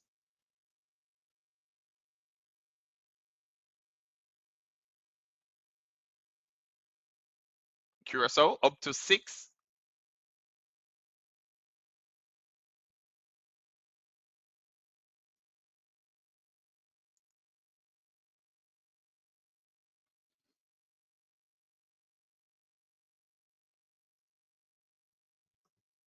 As goals scored by Arjani Martha on the 82nd minute from a free kick. Curacao up to 6. So Curacao leading Bermuda by 6 goals to 0.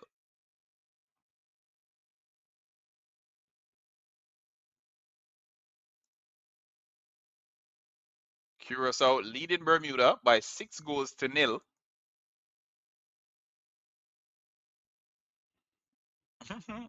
What that means, goal difference. They're on the same number of goals as Jamaica. Well, goal difference plus 9.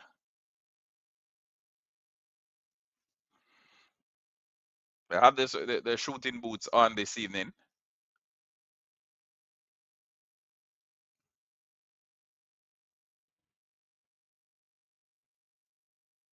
Shooting boots on this evening.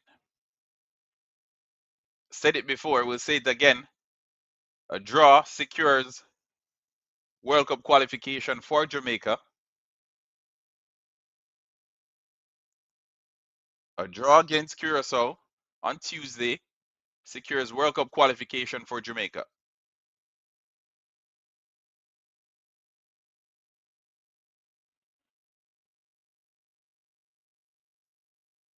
The goal difference don't matter. Goal difference don't matter. Goal difference don't matter. It only matter probably for the second place. Only matters for the second place. Maybe. Maybe when they consider, best second place to go to the playoffs. That's the only way I can think of it. But because Jamaica is leading by a point, if it draws, Jamaica is through. If Jamaica wins, they're through. So once Jamaica gets a result from the game against Curacao next week, then we're good. We only need a result against Curacao and we're good. Rico Henry, first taste of CONCACAF football.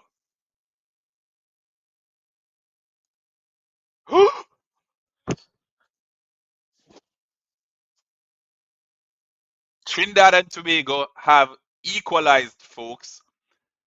Dwight York all of a sudden looks like a genius because it's the number 10, Molino, who has gotten on the score sheet.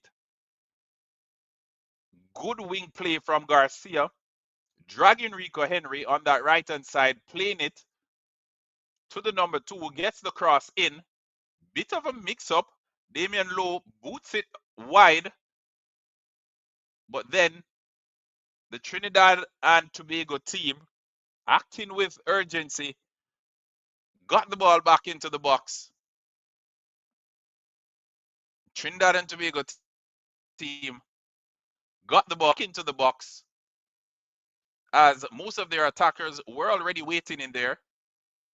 Got the ball back into the box. Good center forward play. Rico Henry running past Molino, who kicks it in the back of the net, celebrates, and it's 1-1.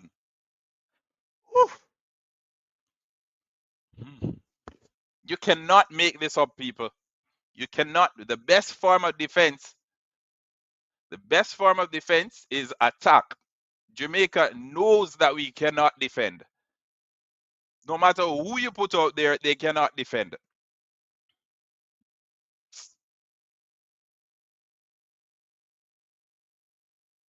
What's Damian Lowe complaining about? Nothing in that. Nothing in that. Got out muscled in the air. Nothing in that.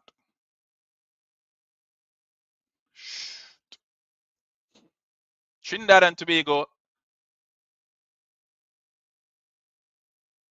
it's the least they deserve from this game, if I'm to be honest with you. It's the least they deserve from this game.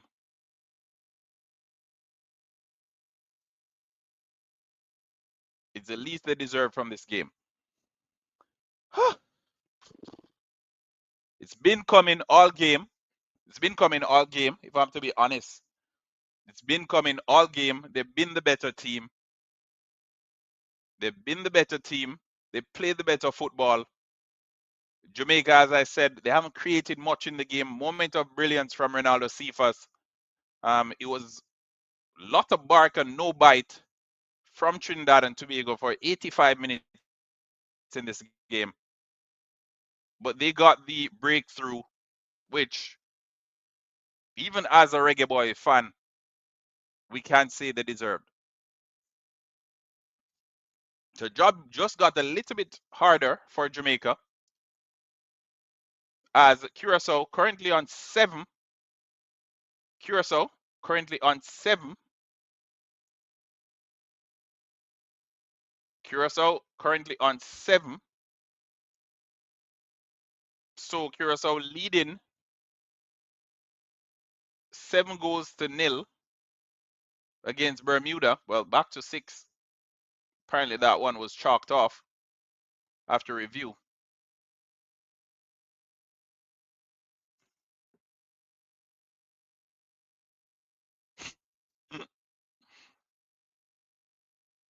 Whoa. Upsetting people, upsetting. Rico Henry getting a good position there. Booting it high. He's been in the midst of everything, you know, Rico Henry. He's gotten a yellow card. Chased past his attacker for the goal. Got a shot in there as well.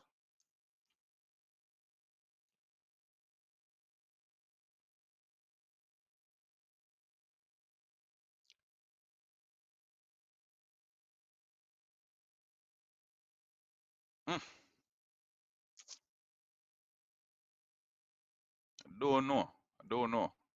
Well, it is in fact 7 in Curacao versus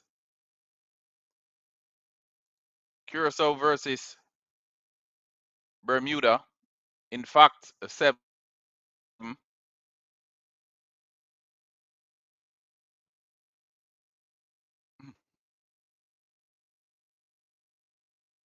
So they're not going down without a fight.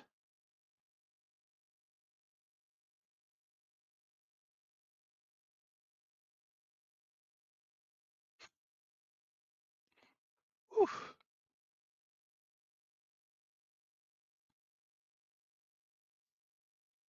Remember, folks, Trinidad needs a win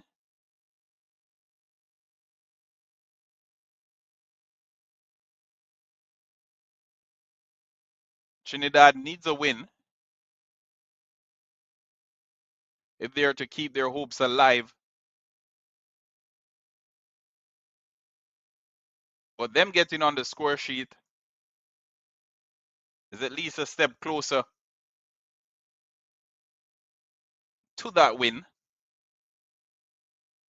This isn't the end of the world for Jamaica. Isn't the end of the world for the Reggae Boys.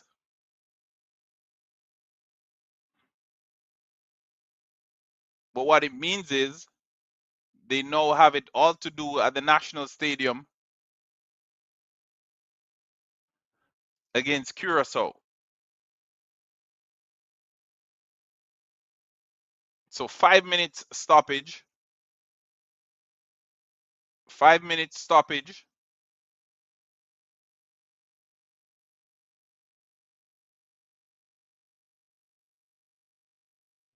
All of a sudden, the Trinidad attackers getting their shots away. Andre Blake, no particular haste, takes his time to release this one.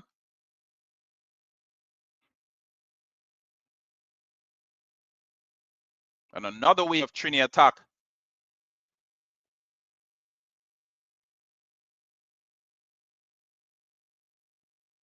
I tell you what, 1-1 in this game is really flattering for Jamaica. If the game ends this way, 1-1, flattering Jamaica, if I'm to be honest with you. I understand that Jamaica only needed to not lose this game, but it didn't really give us anything to cheer for, if I'm to be honest.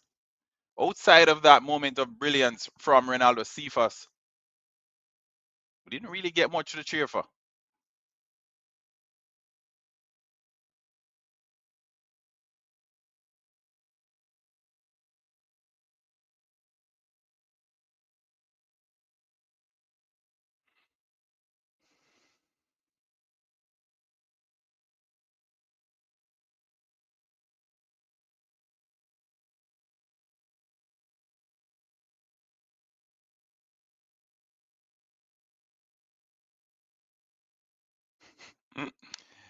Seems as if there's a pulled hamstring there.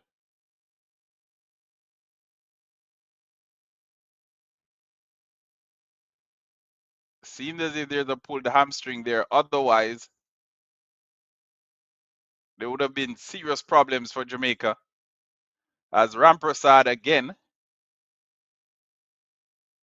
oof, doing the work in midfield, playing it off, and then the attacker, no one close, and usually that signals call for concern when the attacker goes down and there's no one close. But had he not gone down, Jamaica would have been in some problem there because he was through on goal. He was through on goal. The first touch was good. And as he chased it and got through, seemed as if his hamstring gave way.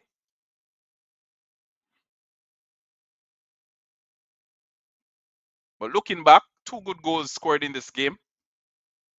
Ronaldo Cephas, the better of the two, primarily because of the individual brilliance. He got it at the halfway mark, and he did all the work.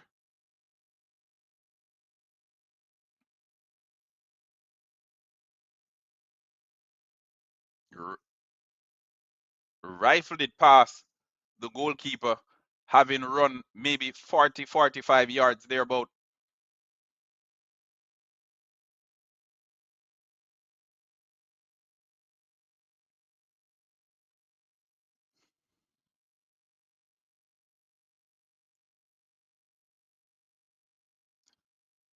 So it's full time in the other game.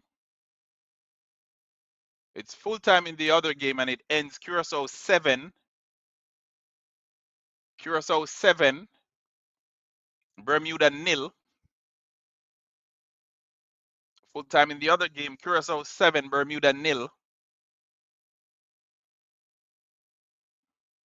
what that means is going into the final game, if this result stands,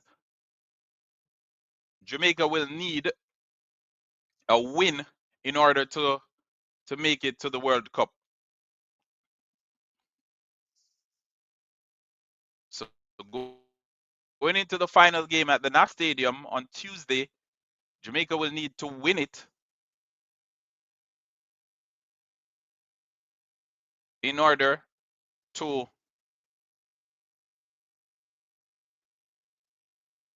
get to the World Cup. So at full time in Trinidad and Tobago, it's Jamaica 1, Trinidad and Tobago 1. Jamaica was totally and completely outplayed in this game. Moment of brilliance meant they leave this game with a point. Moment of brilliance means Jamaica leaves this game with a point. But let me tell you, as a Reggae Boys fan and as a football fan, that this is pure flattery. Pure flattery. Yeah.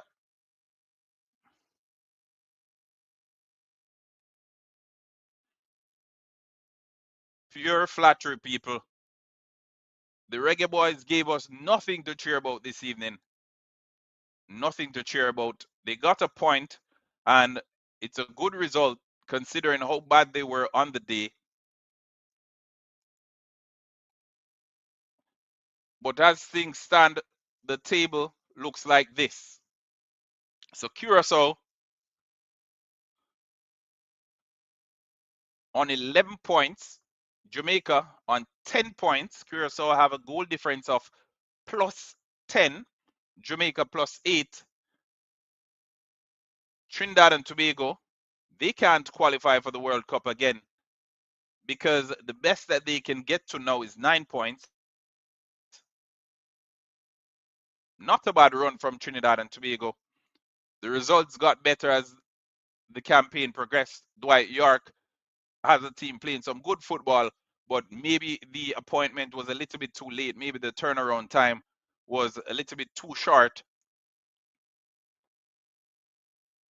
Trinidad and Tobago, good core of players.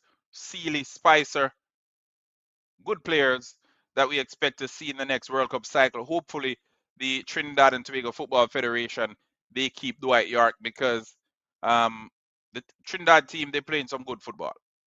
Yeah, they're playing some good football. Curacao,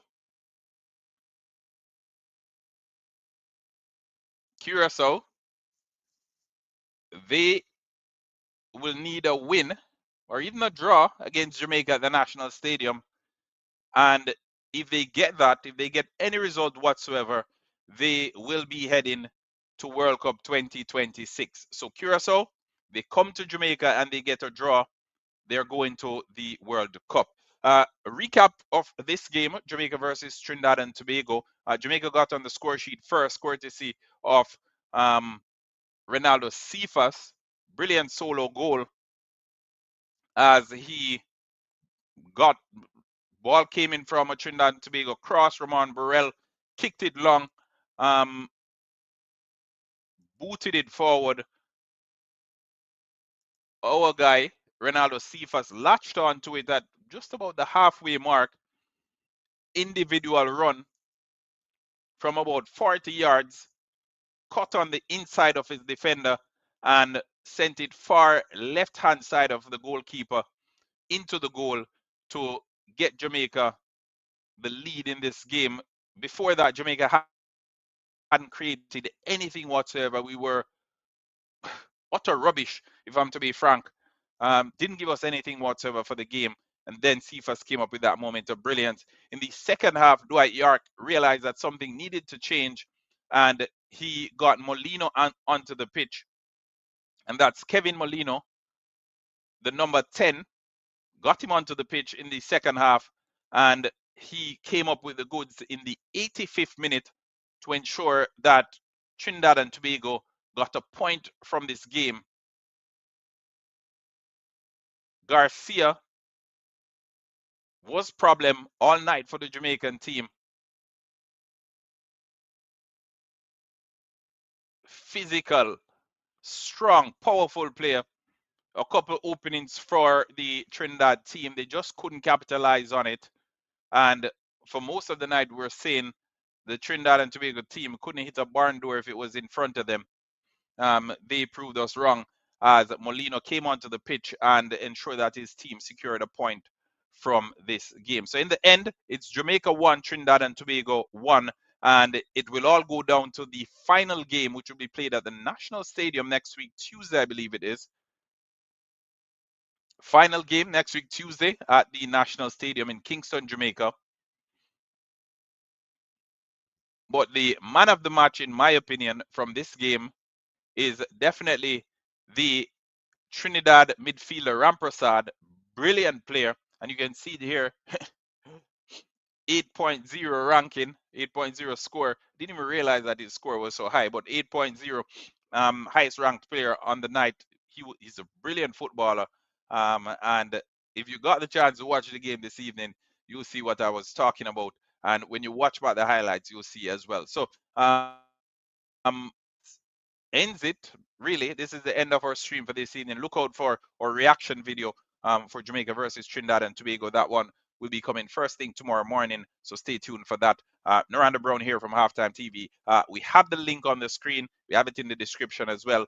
Don't forget to contribute or donate to the Rebuild Lucy initiative. It's a GoFundMe aimed at providing supplies for folks impacted by Hurricane Melissa in Lucy, Hanover, which is in western Jamaica. We know quite a few folks who were impacted, and we're playing our part in ensuring that these folks get back on their feet. So if you can donate, the link is on the screen now. It's also in the description for this video.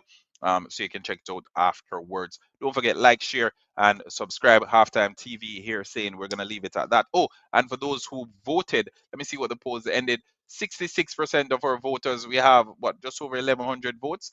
Will Jamaica beat Trinidad and Tobago? 66% saying yes, 34% saying no. Thank you to everyone who voted. We appreciate your love and your support this evening. We're going to leave it at that for now. And I'm saying I hope you have a wonderful rest of your week. Stay safe, and I'll see you again on Tuesday. Look out for our reaction video.